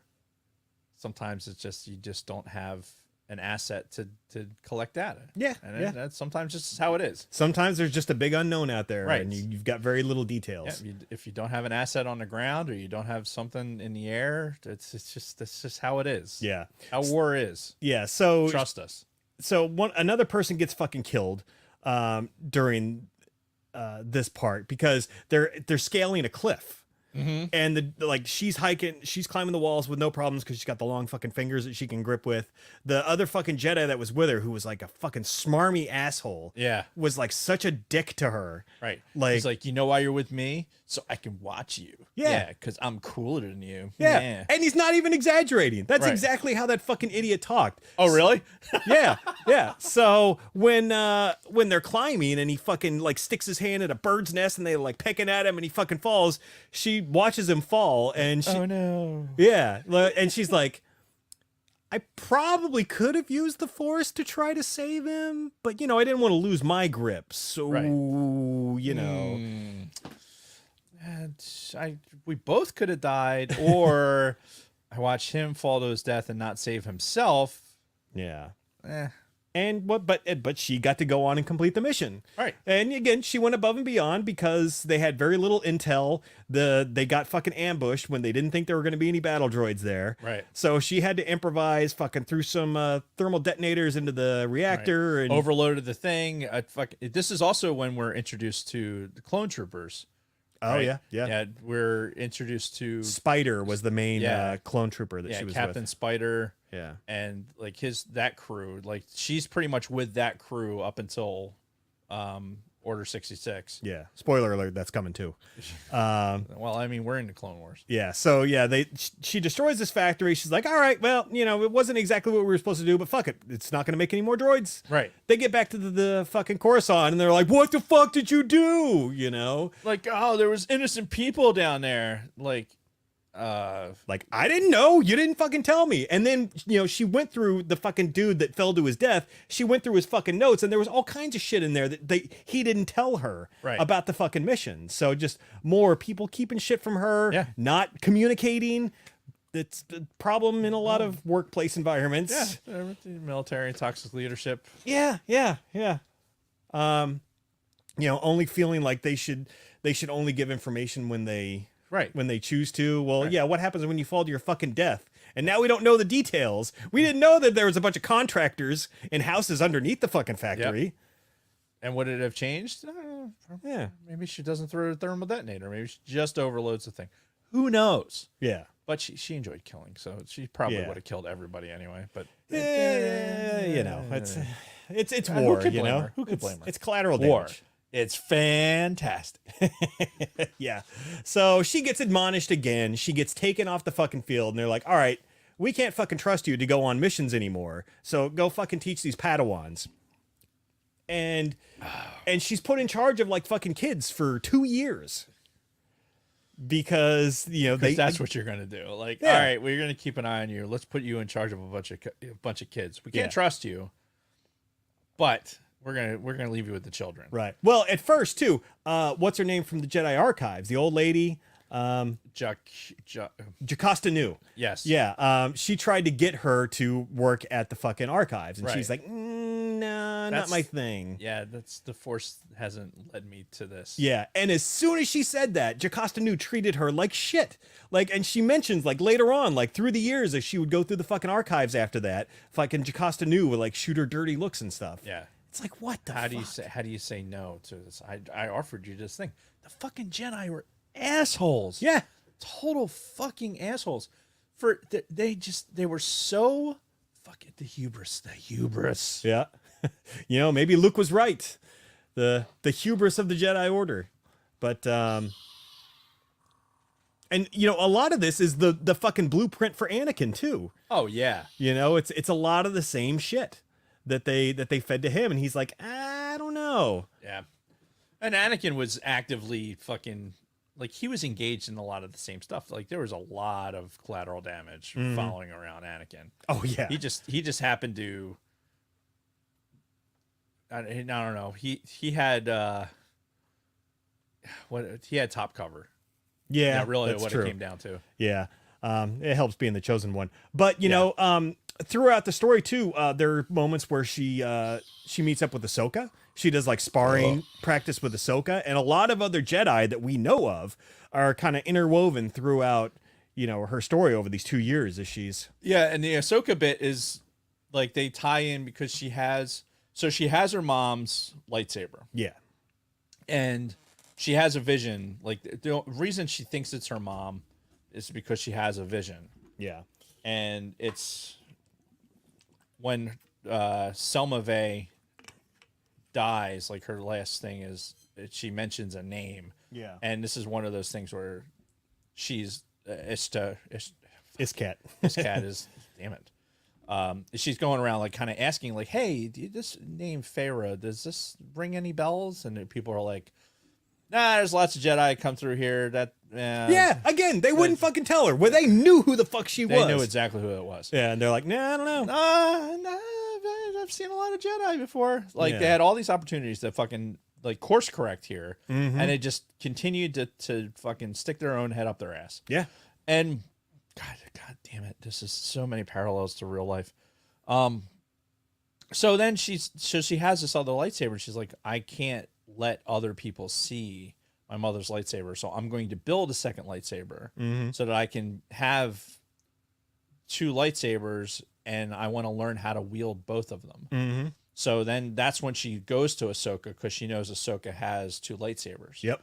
And so she trains with Ahsoka to learn how to utilize the two lightsabers. Yeah, which is awesome. Yeah. So it was a cool way to kind of tie in the two things. Yeah. And eventually, after those 2 years, they get desperate again, and they're like, all right, do you think you've learned your lesson? Do you think over these last 2 years of, you know, training younglings that you're ready to go back into the field? Because we got a mission for you. And Or have you learned to mask your feelings well enough to lie to us effectively Yeah. so that we'll put you back in the field? right. Which Yes. she did. Yeah. Yes is the answer to that question. And real quick too, there was one other thing that happened during this like 2 year period. She met Palpatine a couple of times. Yeah. Where, you know, it was the Jedi Council again that she was doing their shit work. So they're like, fucking Palpatine just landed. Can you just go escort him, you know, to the fucking chamber? Right. You know, and as she's walking with him, you know, he's doing his Palpatine thing. Right. You know, he's obviously he senses what's going on there. And he's just kind of like feeding off of it a little bit, just letting her talk. And Yeah, and I think he knew from the jump like who this was, and that this meeting was not. It was meant to happen. yeah, Right. You know what I mean? It's like he manipulated this some sort of way in the Force for it to happen, or he like it was an advantageous thing for him. Like he knew he was going to have this opportunity to like put seeds in her head. yeah, About something, even as innocuous as it seemed. When she was making her decisions, though, it affected her becoming an Inquisitor and everything else. Like if she hadn't had those interactions, right, it may not have turned her. yeah. Because eventually, later on, she goes on a mission where they're like, "All right, you guys need to find General Grievous. We hear he might be in this Outer Rim world. Fucking Right. go there. If you can find him, capture him." Yeah, you know. she's out there with Tualalan. Yeah, Tualan. Tualan. Yeah, and they're just like, you know, do your stuff, take him out, take him down. Take him down. And so they go out there and they find this planet that's just been completely just fucking destroyed, just like shit wrecked from, you know, end to end. And they're out there and they're looking around, and she figures out like, fuck, no, he hasn't been here in a while. And then all of a sudden, Yeah. Order 66. Yeah, she feels it. Like, so this is where I was enjoying the book and then became impressed with the book. Yeah. Because Like, I wasn't expecting this. No. Like, I had a feeling we were eventually going to see Order 66. I didn't think it was this mission. right, I didn't think it was in this moment. Yeah. Right, where it's things suddenly there was no like dramatic lead into it. It was just suddenly like she felt something change, and then all of a sudden, like, you kind of knew what happened. Yeah. Right. And it was like, holy shit, that just happened. Yeah. And it took me by surprise. And I was like, damn, that was good. Mhm. That was, and that I really, it took the book for me, that happening. Like, it's difficult. It's difficult to surprise me in something like that. And I was just like, I was not expecting that in that moment. We're going to move this up a notch. Yeah. You know? And it impressed me with the writing that much more to be able to do that. Yep. Because they were with a third Jedi. It was her, Tuwalin, and some third one. And yeah, like you said, she immediately sent something, and then right after that, boom, that third Jedi just got fucking dropped. Yeah. And it wasn't a master, because they didn't have any masters to send. no, it was So just another Jedi. It was like a kind of a bookwormish Jedi, and they were oh shit, no, don't do that. They were like in it. She was in a data pad or something like that. Fuck, I can't remember exactly what the details were, but yeah, there were three basically Jedi Knights, and they were all kind of like in the same class together. Yeah. Excuse me. And of course, when after they killed her and they were surrounded by the fucking clones, Yeah. one of them came over and played a little hollow, and it was fucking Palpatine. Right. And it was basically, saying to Iskat, like, do you still question what's going on with the Jedi? If so, follow these fucking clones. Right. And she did, because she's like, yeah, fuck the Jedi. Yeah, she's like, yeah, something bad happened, because she felt it. She felt basically all the Jedi die at once. Yeah. Like, she knew it, like all this death at once, and it wasn't like, heart stopping like Yoda, like kind of Yeah. leaned over. It probably excited her, probably a little bit. Maybe. Like, oh, Yeah. this death, Yeah. these fucking Jedi dying. Like, yeah, fuck those guys. Wait a minute, what? Oh shit! And Yeah. all of a sudden, it's like, oh shit, Papa Palpatine. Yeah. And then turn to the dark side. Sounds like a good idea. Yeah. It seems like things are going this direction anyway. So Yeah. I'm gonna go ahead and step over here. Yes. Yeah. I'm not gonna fucking, give my life for nothing right now. now. Right. I choose life. And I Yes. think it actually says that in a book. She's like, I choose to live, Yeah. and she did. Yep. And fuck Tualawalan. Yeah, because Tawalin's like, what the fuck? As they're like escorting her up the fucking ramp, she takes a look back at him, and he's like, fuck you, and the thing closes. Well, and she basically had written him off, like all those feelings and shit that she had for him. When that other mission, he basically took all the credit Right. for yeah. them, that mission accomplishment. Mm-hmm.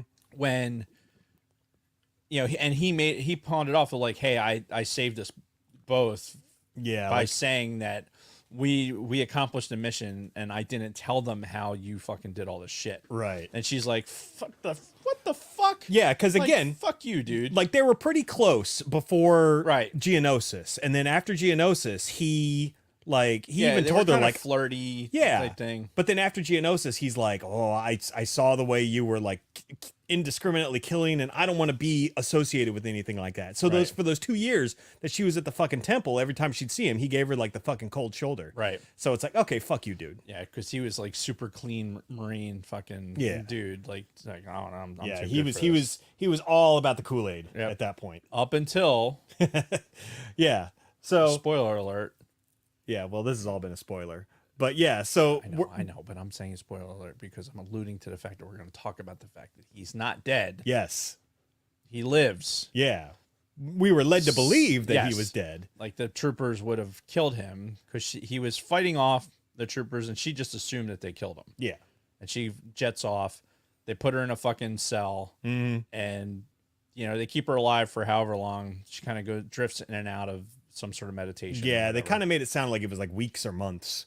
Yeah. But you and I both know that when you're in deprivation, sometimes like when you have no concept of fucking day or night, then it's like I don't know how long I've been in here. Yeah. And that's the point, right? That's the whole point, is to fucking fuck up your cycle. Yeah. And that's where I went when I read that. When she said that she couldn't determine like how long the days were or whatever, and then she kind of like got into this cycle. That's what it made me think. I was like, oh yeah, okay, that's what it was. It was like this deliberate action to fucking make your prisoner go a little crazy. Yeah.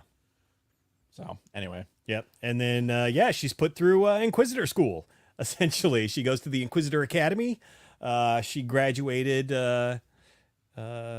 Sigma cum laude, and became an Inquisitor essentially. Which then it starts to get into all of the behind the scenes politics of the Inquisitorium, how they're all at each other's throats.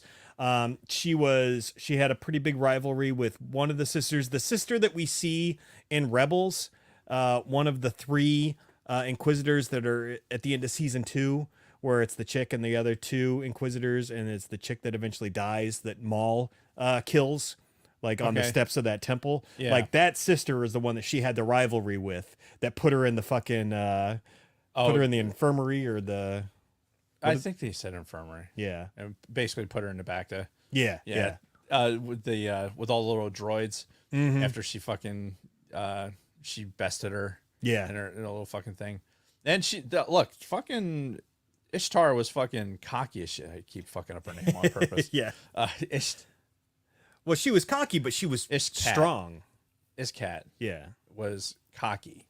Yeah. Because she was strong. She connected to the Force and the dark side in ways that others, I think, it took longer to get to. Mm-hmm. And then you have in the background, like when she did fucking get her cookies while she came over to the dark side, others were not so easily turned. Right. And they had to be coerced. Yeah. For lack of a better term. Yeah. Which, Tualan was one of them. Right. Apparently Tualan got captured by those clone troopers. Right. And then, fucking tortured and whatever to eventually be forced into being an Inquisitor. Right. Like you definitely, the Jedi suck. Like, look, there was one of them right there. She just fucking left you for dead. These are the fucking people you want to. Yeah, they do suck. Yeah, fuck them. Yeah, you have cookies. You said. Yeah. Okay. Oh, maybe.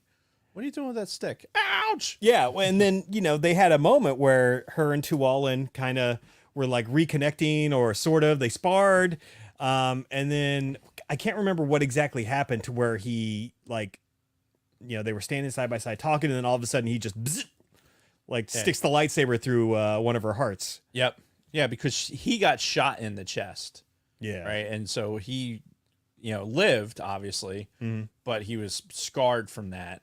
So he basically made it even. Yeah. Like, now you're going to have the fucking same scar.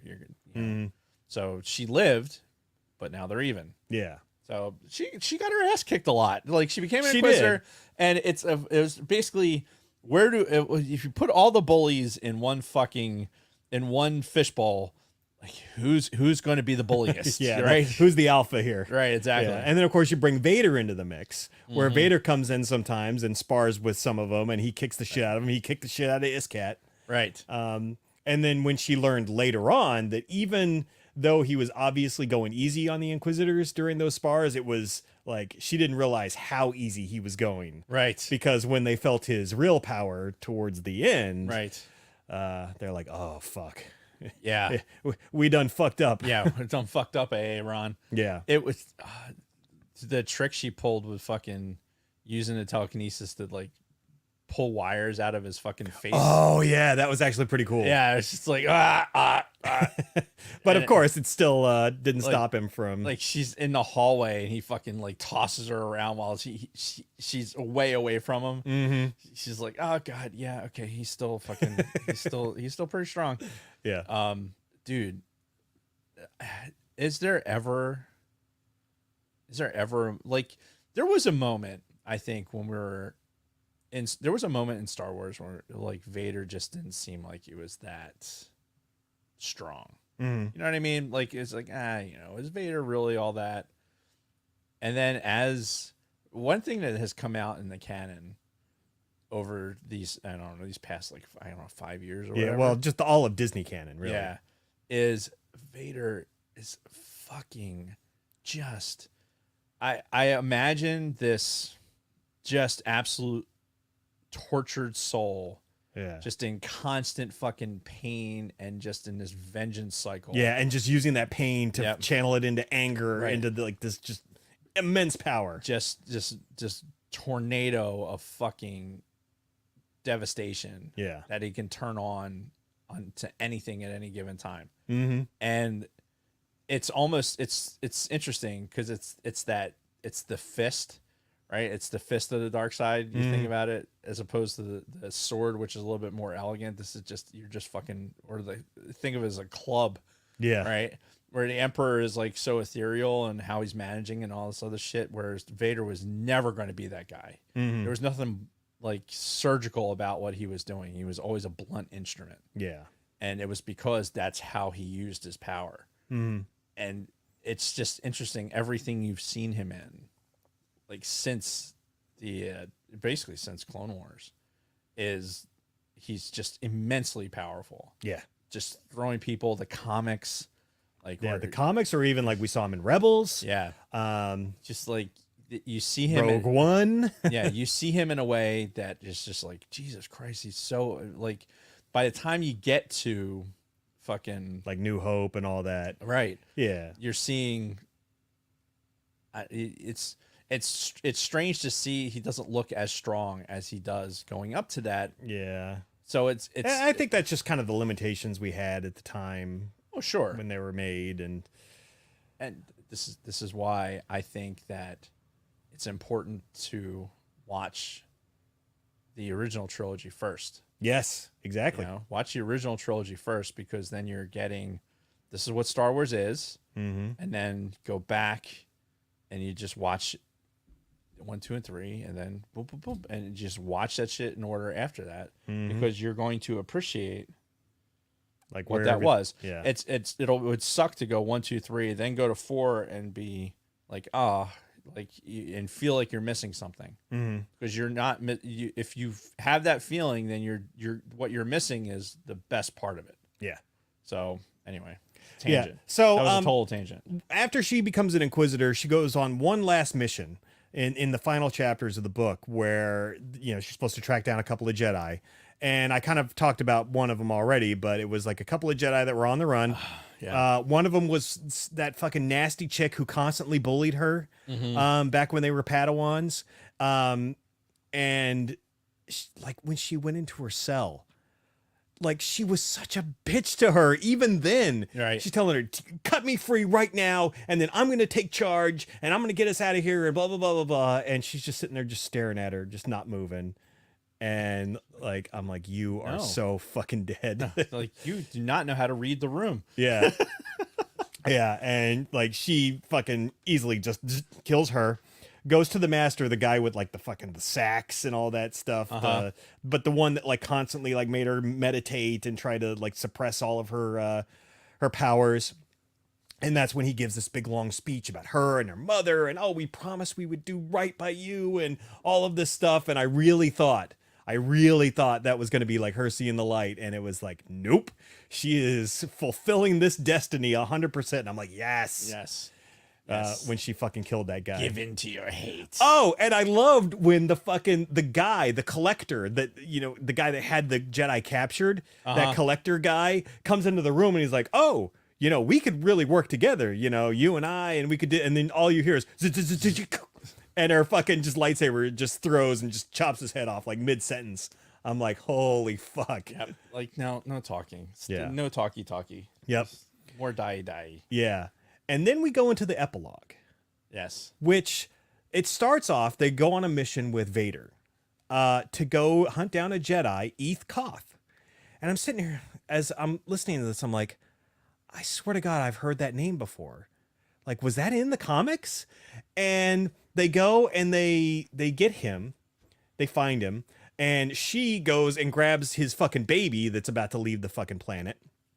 And then that whole mission ends, and her and Tualin are talking in this like meeting room of the Inquisitors, and fucking Vader comes up to them, like, because they're having this secret relationship at this point, and Vader comes up to them and fucking pulls his lightsaber, and I'm like, hold on, I swear to God, I've fucking heard this before. Yeah. And sure as shit, this epilogue all took place during the Vader comics, the 2017 Vader series. Yeah. And if you turn, it's pretty close in there where they're sitting at the fucking table and Vader walks up. and pulls his fucking lightsaber and is like, holy shit, I completely forgot that this was all part of this fucking comic. Yeah, this is Darth Vader, Dark Lord of the Sith, Fortress Vader. Yeah. And it came out in... Should be 2017. Yeah, this is volume 4, 2017. And yeah, they got babies. And they're all like, yeah, we should do babies. And they're like, no, you won't do babies. You have a connection and a force. And no, I'm not finding it. Here, you found it earlier. You find it again. All right. But NyQuil lollipops, what? Ooh. It's a trap. Let's see. Where was it is most assuredly a trap. So keep talking while I'm flipping. So yeah, I had this vague familiarity also, but I didn't place it in the comic until you popped it out. Yeah. So right there, when they're at the fucking table and they're talking and they're drinking. You show them. I'm busy. Yeah, they're drinking alcohol. And let me see. Yeah. So in the book, like after they go on that mission, part of the thing, she's having a drink with fucking Tualan. They're fucking now at this point. Yeah. And Vader comes up to them because he sensed that connection. Yeah. Like he knew that there was something going on. Fucking draws his lightsaber and like goes to swing it at Iskat, and fucking Tualan blocks it. Right? And Iskat fucking, she fucking beats feet out of there while Vader's fucking throwing around Tualan. He eventually gets out too, and now they're like on the run. Right. But they decide, the only way we're ever going to be free, because at this point, Iskat was already thinking about leaving the Inquisitors. Right. Because again, she's like, I'm still fucking trapped, just like I was with the Jedi. Right. I'm kind of at the mercy of these fucks, who treat me like shit also. So, I want to go do something different. So she was already thinking about it. So now they're fucking running from Vader, who sensed their relationship, and they're like, all right, or her brilliant idea was, the only way we're ever going to truly be free is we have to kill Vader. So there's this big speeder chase. They're like fucking throwing speeders at him. They knock him off of the fucking speeder, and he's like down on the ground. They're like, oh, this is it. This is where we can go down and kill him. They both go down, land by his body, and fucking he just fucking force chokes both of them, and then faces them towards each other and ignites their lightsabers into each other. Yep. And that's it. End. Yeah. Yeah. So, and that's, what you were talking about, like full fucking circle. Like this story has an ending. There's no like, oh, what happens to these characters afterwards? It's, Nope. They already, and in 2017, they already told us the ending. Yeah. Which, again, I never would have imagined. But, as we're getting into the Inquisitor chapters in that book, oh, fuck. And there it is. Look at that. Right there. Yep. Putting the fucking sabers into each other. But yeah, like I never thought to go and pick up the Vader book again just to see No, me either. if there was any tie-in. But sure as shit, they were in there. So Yeah, that was a good catch. 'Cause yeah. It made a little like wrinkle in my brain. Like, wow, damn, that does seem familiar. Yeah. But I never made that association until you picked up the comic. Yeah, it all started with the Eth Koth thing, because I'm like, I know I've heard that fucking name before. And that's when it got me thinking about the whole Vader comic. But yeah, and that's another just great way that Disney, again, for all the shit that even we've given Disney at times, and a lot of other people give Disney at times, they're dealing with the continuity is so good. The way they intertwine a lot of these extra pieces of canon into like things that we already know, into the movies or into other books, into other comics. Kudos to the team on that one, the continuity team, the Keepers of the Holocron. Right, exactly. This the story group and the Keepers of the Holocron. Yeah. You got to think that they're the ones that kept all this together, because this is the book group. Yes. that is keeping this together. Mhm. And honestly, this is why it's for us. Right? This is our sweet spot. This is where I want them to expand. Like, it doesn't have to be on this story, on this individual, even on this timeline, but give us good writing.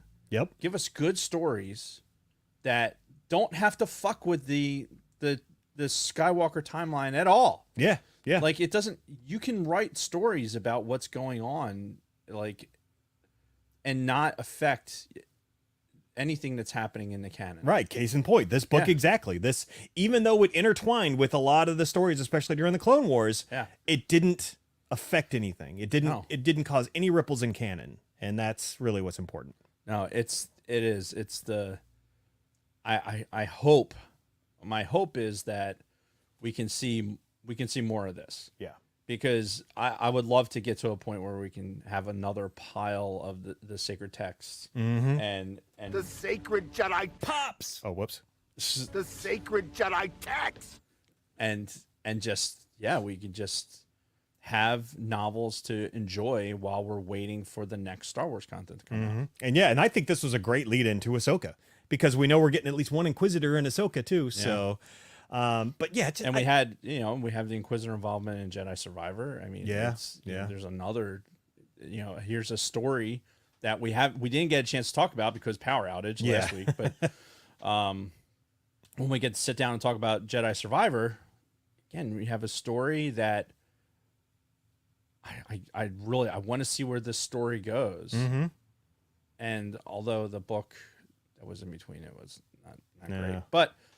No, it was all about Marin getting her vag wet. Yeah, so. yeah. But that's it. Marin exploring. Yeah, we don't recommend the Jedi Fallen Order book, but we do highly recommend Inquisitor Rise of the Red Blade. If you haven't read it, highly recommend. If you like the audiobooks, I'd say do the audiobooks because the production value is right up there with all the other Mark Thompson stuff. But or if you're a fan of the written page, grab the book. Yes. But either way, highly recommended. Good shit.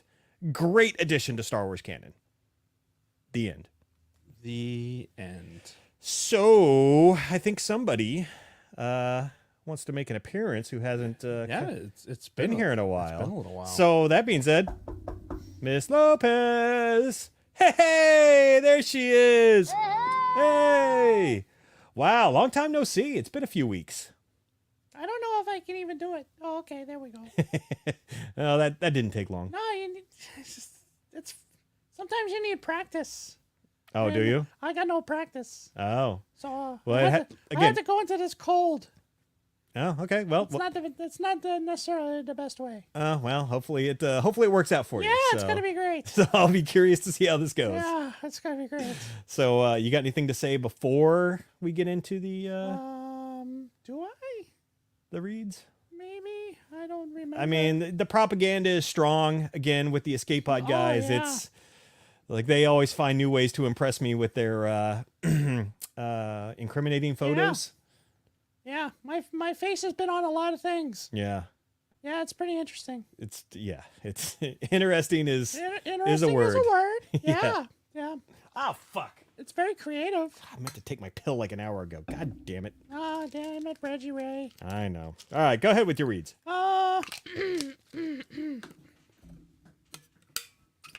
Let me make myself a little more comfortable here. I'm not going to use the microphone. Oh, it kind of looks like I am. Look. Yeah. Yeah. We'll go with that. Yeah, we'll we'll go with it. It's been a minute. I gotta la la la la la la la la. Gotta do lion face. Lemon face. Ooh. Okay. All right. That was good. Yeah. She's all warmed up, folks. Yeah. That's what she said. Mm-hmm. All right. Sweet Studios will be live tomorrow at 18:30, 6:30 p.m. Eastern. Ish. He will be premiering his new collab, Kill Me by Seven Dust. We'll have a live chat going. Support our bro and rock out with us. Yeah, I can't wait to see Sweet on this Saturday. See Sweet Saturday? Yes. He will be there at the celebration. It's a celebration. Richards. No escape pod this week as they're gearing up for their trek to see their New Jersey Delphian family. Yes. That's a good word. Check out their back catalog of shenanigans at ATSW The Escape Pod on YouTube. Hashtag Hustis for Hennifer. Hashtag Dave is fine.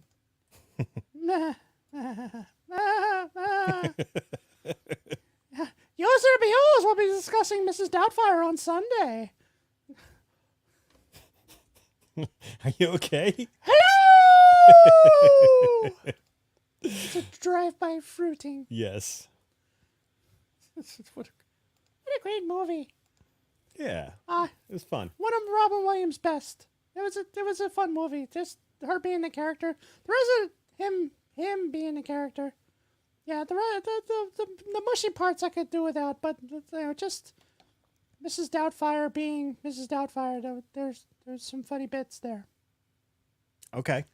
Watch the Use and Abuse. They're going to talk about it.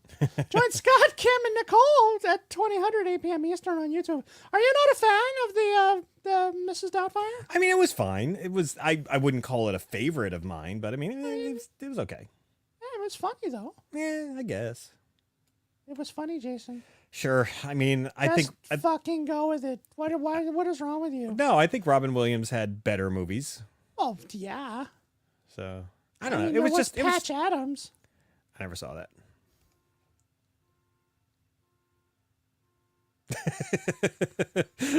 I don't didn't lean on my keys or anything. I don't know if No, it's probably the neighbors. They've got like a million fucking cars outside their house. The guy's Fucking- constantly working on cars. It's, fucking wankers. yeah.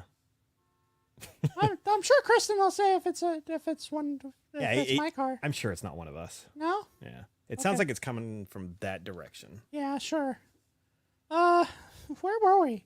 Oh, Mrs. Doubtfire, and you hate how much you hate it. I don't hate Mrs. Doubtfire. You did. You hate it. You hate Robin Williams too. I do not. You hated Robin Williams. He's great. Yeah. He was great. Rest in peace. It's all your fault. That he's dead? That you don't like it. I don't dislike Mrs. Doubtfire. You hate it. No, he hated, it's- I- He hated Mrs. Doubtfire. You heard it here first. Lies, all lies. You heard this it is here. propaganda. No, it's not propaganda. I'm saying it. Look, see, my notes are moving. Join Scott, Kim, and Nicole at 2000 8 p.m. Eastern on the YouTubes. Layman's Turns released ASMR Star Wars crossword puzzle while it rains this past weekend. Wait, what? ASMR Star Wars crossword puzzle while it rains. What did he like lick the microphone as he was doing it? Every time I see ASMR, I think ass to mouth. Every time. Like legit. Every time. What does ASMR stand for? Ass to mouth. Ass to mouth, right? Isn't that what that stands for? Chicks these days are into anything. They even like it when you go ass to mouth. Ass to mouth Star Wars crossword puzzle while it rains. You're going to tune in and you're not going to get what you think you're getting. No. If you're tuning in looking for ass to mouth, you're going to be disappointed. You're going to be severely disappointed. But you may not be because it is 10 minutes of watching Keith do a Star Wars crossword puzzle while listening to rain. And it is glorious Yes. with ass to mouth. What does ASMR stand for? ASMR, that's the thing where they lick the microphone. I don't know. People like it, I guess. Is it really? That's really the thing? Yeah. What the fuck is wrong with people? Dude, the internet changed everything. My God. Yeah. So ass to mouth crossword puzzles with layman's terms on YouTube. Always watch your primary source for ignorance and drunken banter. I can't wait to meet the old Keith Layman too. The champ. Yeah, Yeah. The champ is here. Boom, boom, boom, boom, boom. The champ is here. Boom, boom, boom, boom, boom. I'm sitting here thinking, like, well, I'm pretty sure Dave has met Keith. He has, because Keith's been here in the he's studio. sat like right there. Yeah. Pretty sure there's video evidence of that. Yes. Anyway. The champ is here. The Orange and Fett Show released episode 87, Indiana Jones and the Old Dial of Destiny. I inserted the old just Okay. because Harrison Ford. Is old. Yeah. Yeah. Last week on Spotify and Apple. You saw it, right? Dial of Destiny? Yeah. Yeah. Yeah. It was just... It wasn't bad, but it's certainly not anything I'm ever going to watch again. Well, hopefully you'll get a better review out of Orange and Fett when they talk about it. But I've never been a huge Indiana Jones guy anyway. Like, I'm not nearly as big into Indiana Jones as a lot of people. Yeah, but I think it's the John Williams thing. Well, yeah, and Really, that's again, what it comes down to. Raiders of the Lost Ark is fantastic. I love that movie. But the rest of the series, I'm just like, nah. You have to. You can't open your mouth when you hum, right? It's like What? Why? That's good.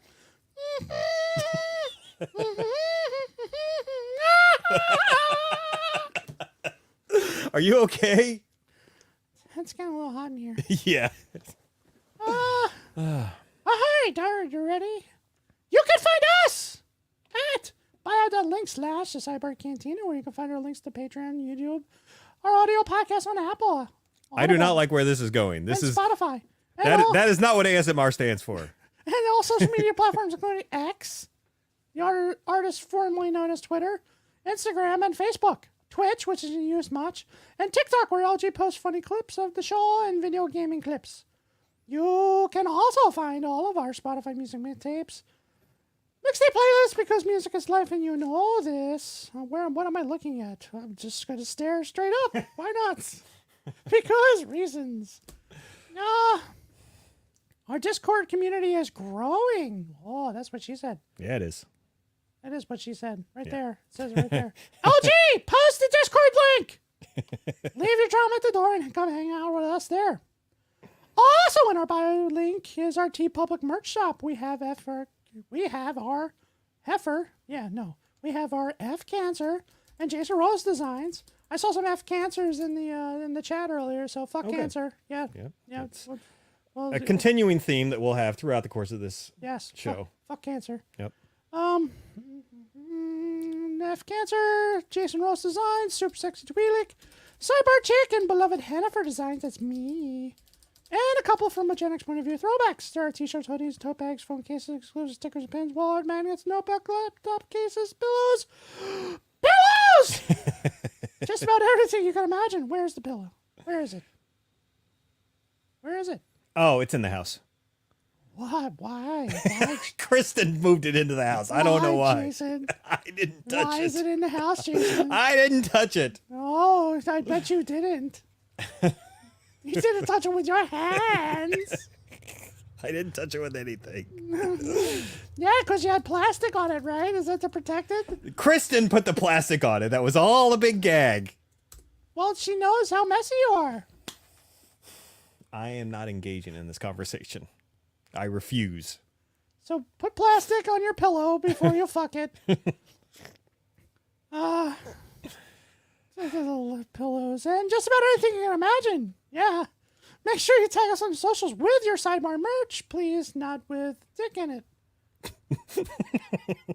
Reviews! No new reviews. Oh, fuck. Put a dick in that one. Mm-hmm. Please write us a 5-star review on Audible or Apple. Don't have an Apple or Audible account? Our Facebook page has a review feature too. Why? Why are you looking at me? You've been talking to Dave a lot, actually. I don't know. It's my fucking... You keep looking at him for some reason. Fucking spasms. Oh, my God. Oh, my God. You having a seizure? Yeah, it's like a switch. I'm fucking exhausted. Just screech out your review before you hit done and DM us a pic on Instagram or Twitter. Chance to tell us thoughts on the show. Jennifer Lopez or Hank or Edith or Mama or somebody fun. We'll read your review word for word on our next episode. If you're listening to us on audio, please consider joining us in our live chat on Mondays. Thank you to all of you in the chat that joined us here tonight. And I'm sure most of you are going to be seen on Saturday in person. That's right. Wow, it's fucking crazy. That's right. That's right. That's right. Not going to do it. The chat is most definitely where it's at. If you're new to Sidebar, please subscribe. Flick that bean and select all to receive notifications when we go live. Remember to hit that like button. It really helps us out. So I have the blurbs here for the Deep Space game. Because Dave cut and pasted it last week. For Cousin Rick's friends. So there's a lot here that I should have pre-read. I'm not gonna lie. So, what I'm going to say is that Salvage Deep Space is a highly narrative All right, let me start this over. 'Cause I got to read this actually, and like serious like. Okay. Salvage Deep Space is a highly narrative, cooperative legacy sci-fi role-playing tabletop game for up to 4 players. Up to 4, Jason. That's great. Up to 4. Yeah. 4 is good. Sol system is languishing hundreds of years after the sudden spontaneous destruction of the Earth. And your crew of exomech pilots will search amongst the stars to collect valuable salvage to sell at Epoch Station, the last bastion of humanity from Earth that was. But the solar system holds great power hidden in the lost places only you can search. This is not the right voice for this. I should be doing. I should be doing. You should be doing the voice guy Yeah, I should from be doing Clone the voice Wars. guy. All right. You know what? Pause. We're gonna bring the other guy in. All right. I'm gonna leave. Okay. And we're gonna bring the other guy in. But you're going to come back? No, I'm done. Oh, you're done? I'm okay. done. Yeah, I'm All done. right. Well, we'll see you later. Yeah, we'll see see you you at Saturday. Celebration. Yeah, celebration, bitches. Bring in a voice guy. Hey. All right, we're ready. Yeah. Salvage Deep Space is a highly narrative, cooperative legacy sci-fi. Sci-fi? Yeah. Sci-fi. Sci-fi role-playing tabletop game for up to 4 players. Sol system is languishing hundreds of years after the sudden spontaneous destruction of the Earth. And your crew of exomech pilots will search amongst the stars to collect valuable salvage to sell at Epoch Station, the last bastion of humanity from Earth that was. But the solar system holds great power.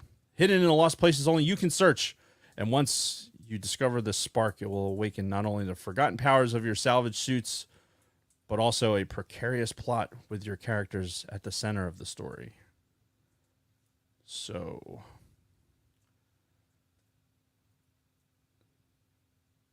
yeah, Is that it? that's well. I'm there's sort of like different blurbs. I'm trying this on. I'm trying it on. I'm kind of wiggling around in it. But Salvage Deep Space is a cooperative board game for 2 to 4 players, being published by the 3301 Games LLC, is a highly narrative, campaign-driven, dungeon-crawling skirmish game. Skirmish game set in a far future of alternate reality space where you and your crew of 18 unique playable salvage suits work together to fight through strategic combat missions. As a legacy game, player decisions permanently shape many aspects, including the map of unknown space, awakened abilities for your exomechs, and ultimately the outcome of your unique story. And if you want to know more, check out salvagedeepspace.com, where you can find information about this starting playable exomechs and what the solar system holds in store, and how you can take advantage of late pledge discounts on backer kit. And I'm going to tell Rick at some point, like, I think he has some actual exomechs, like, as part of the set. Yeah. So hopefully he can bring some by. If not, we can certainly talk about it. Excellent. So yeah, they're working the circuits. They were at Gen Con, working it there. Nice. And nice. yeah, so just fucking do it. All right. Go to salvagedeepspace.com. Sacred. Do it. Eventually. I'll get it right eventually. Do it eventually. Yeah, they are in. These are friends. These are not. This is not a paid spokesperson. Yeah. So I apologize for dicking it up. I'll get it better next time. All right, fair enough. I'll actually read it first. So one thing I want to close up with before we finish, something I was going to bring up last week. Okay. But because of power outages and whatnot. Right.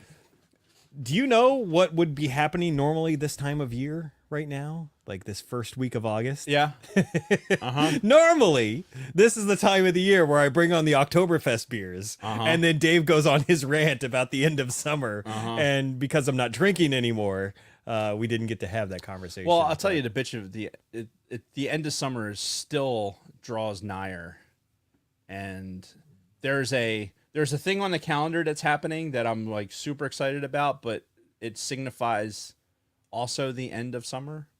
So it's kind of like that catch-22. I'm like, God, I really want that thing to happen, but at the same time, I also know that means it's going to be September. Yeah. And I'm like, God damn it! It just bugs me to no end. Like the fact that we're already halfway through August is just brutal. Yeah. But we have things to look forward to, like Celebration. Yes. And that means no show next Monday. Right. Our next week's show is going to be the live stream that we do on Saturday. We'll still put it together in an audio release, I would imagine. Yeah. And still call it episode 305.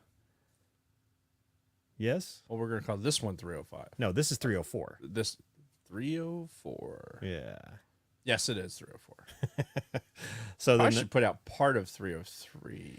Well, again, we were going to finish that conversation at Celebration. true. So I don't know if you want to like. No, we'll splice that together. Yeah. We can do that. Yeah. Spicy. Spicy. All right. But yes, even though like it's still hot and fucking humid here, there's some mornings when I walk outside now over this last week and I'm like, ooh, I can kind of feel it in the air a little bit. That impending fall. We've had a very weird summer. Oh yeah. It's been very weird. Mm-hmm. And I have no doubt that the fucking fall and winter is going to continue to be odd. So we'll see. I don't want to think about it. We'll see how it goes. All right. Well, that's it. We'll see a lot of you this weekend at That's Celebration. Right. And tune in if you're not going to be there on YouTube. Saturday at noon Eastern time. That's right. August 19th, right? I think it's the 19th. Yes. If it's not, then... Yes. Yes, 19th. Yes, the calendar says 19th. Right. Hey! Hey! All right, well, we're out of here. Thank you, everybody, for watching on YouTube. Thank you to all of our audio listeners.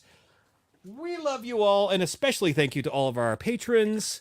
Until next time, Dave and everybody else, may the force be with you. May the force be with you. Oh, I miss drinking. Same.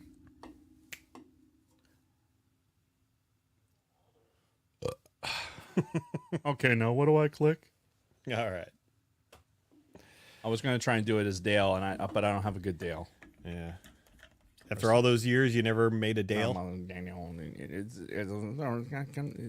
just, you know, Yeah. you need to be drinking a lot. Just let everything just kind of slur into one fucking sentence. That's true. You know, Daniel, piece of crap. All right. Well, that's that. Again, see a lot of you on Saturday and or Friday. Yeah. So pay attention if you're in the messenger group for the celebration.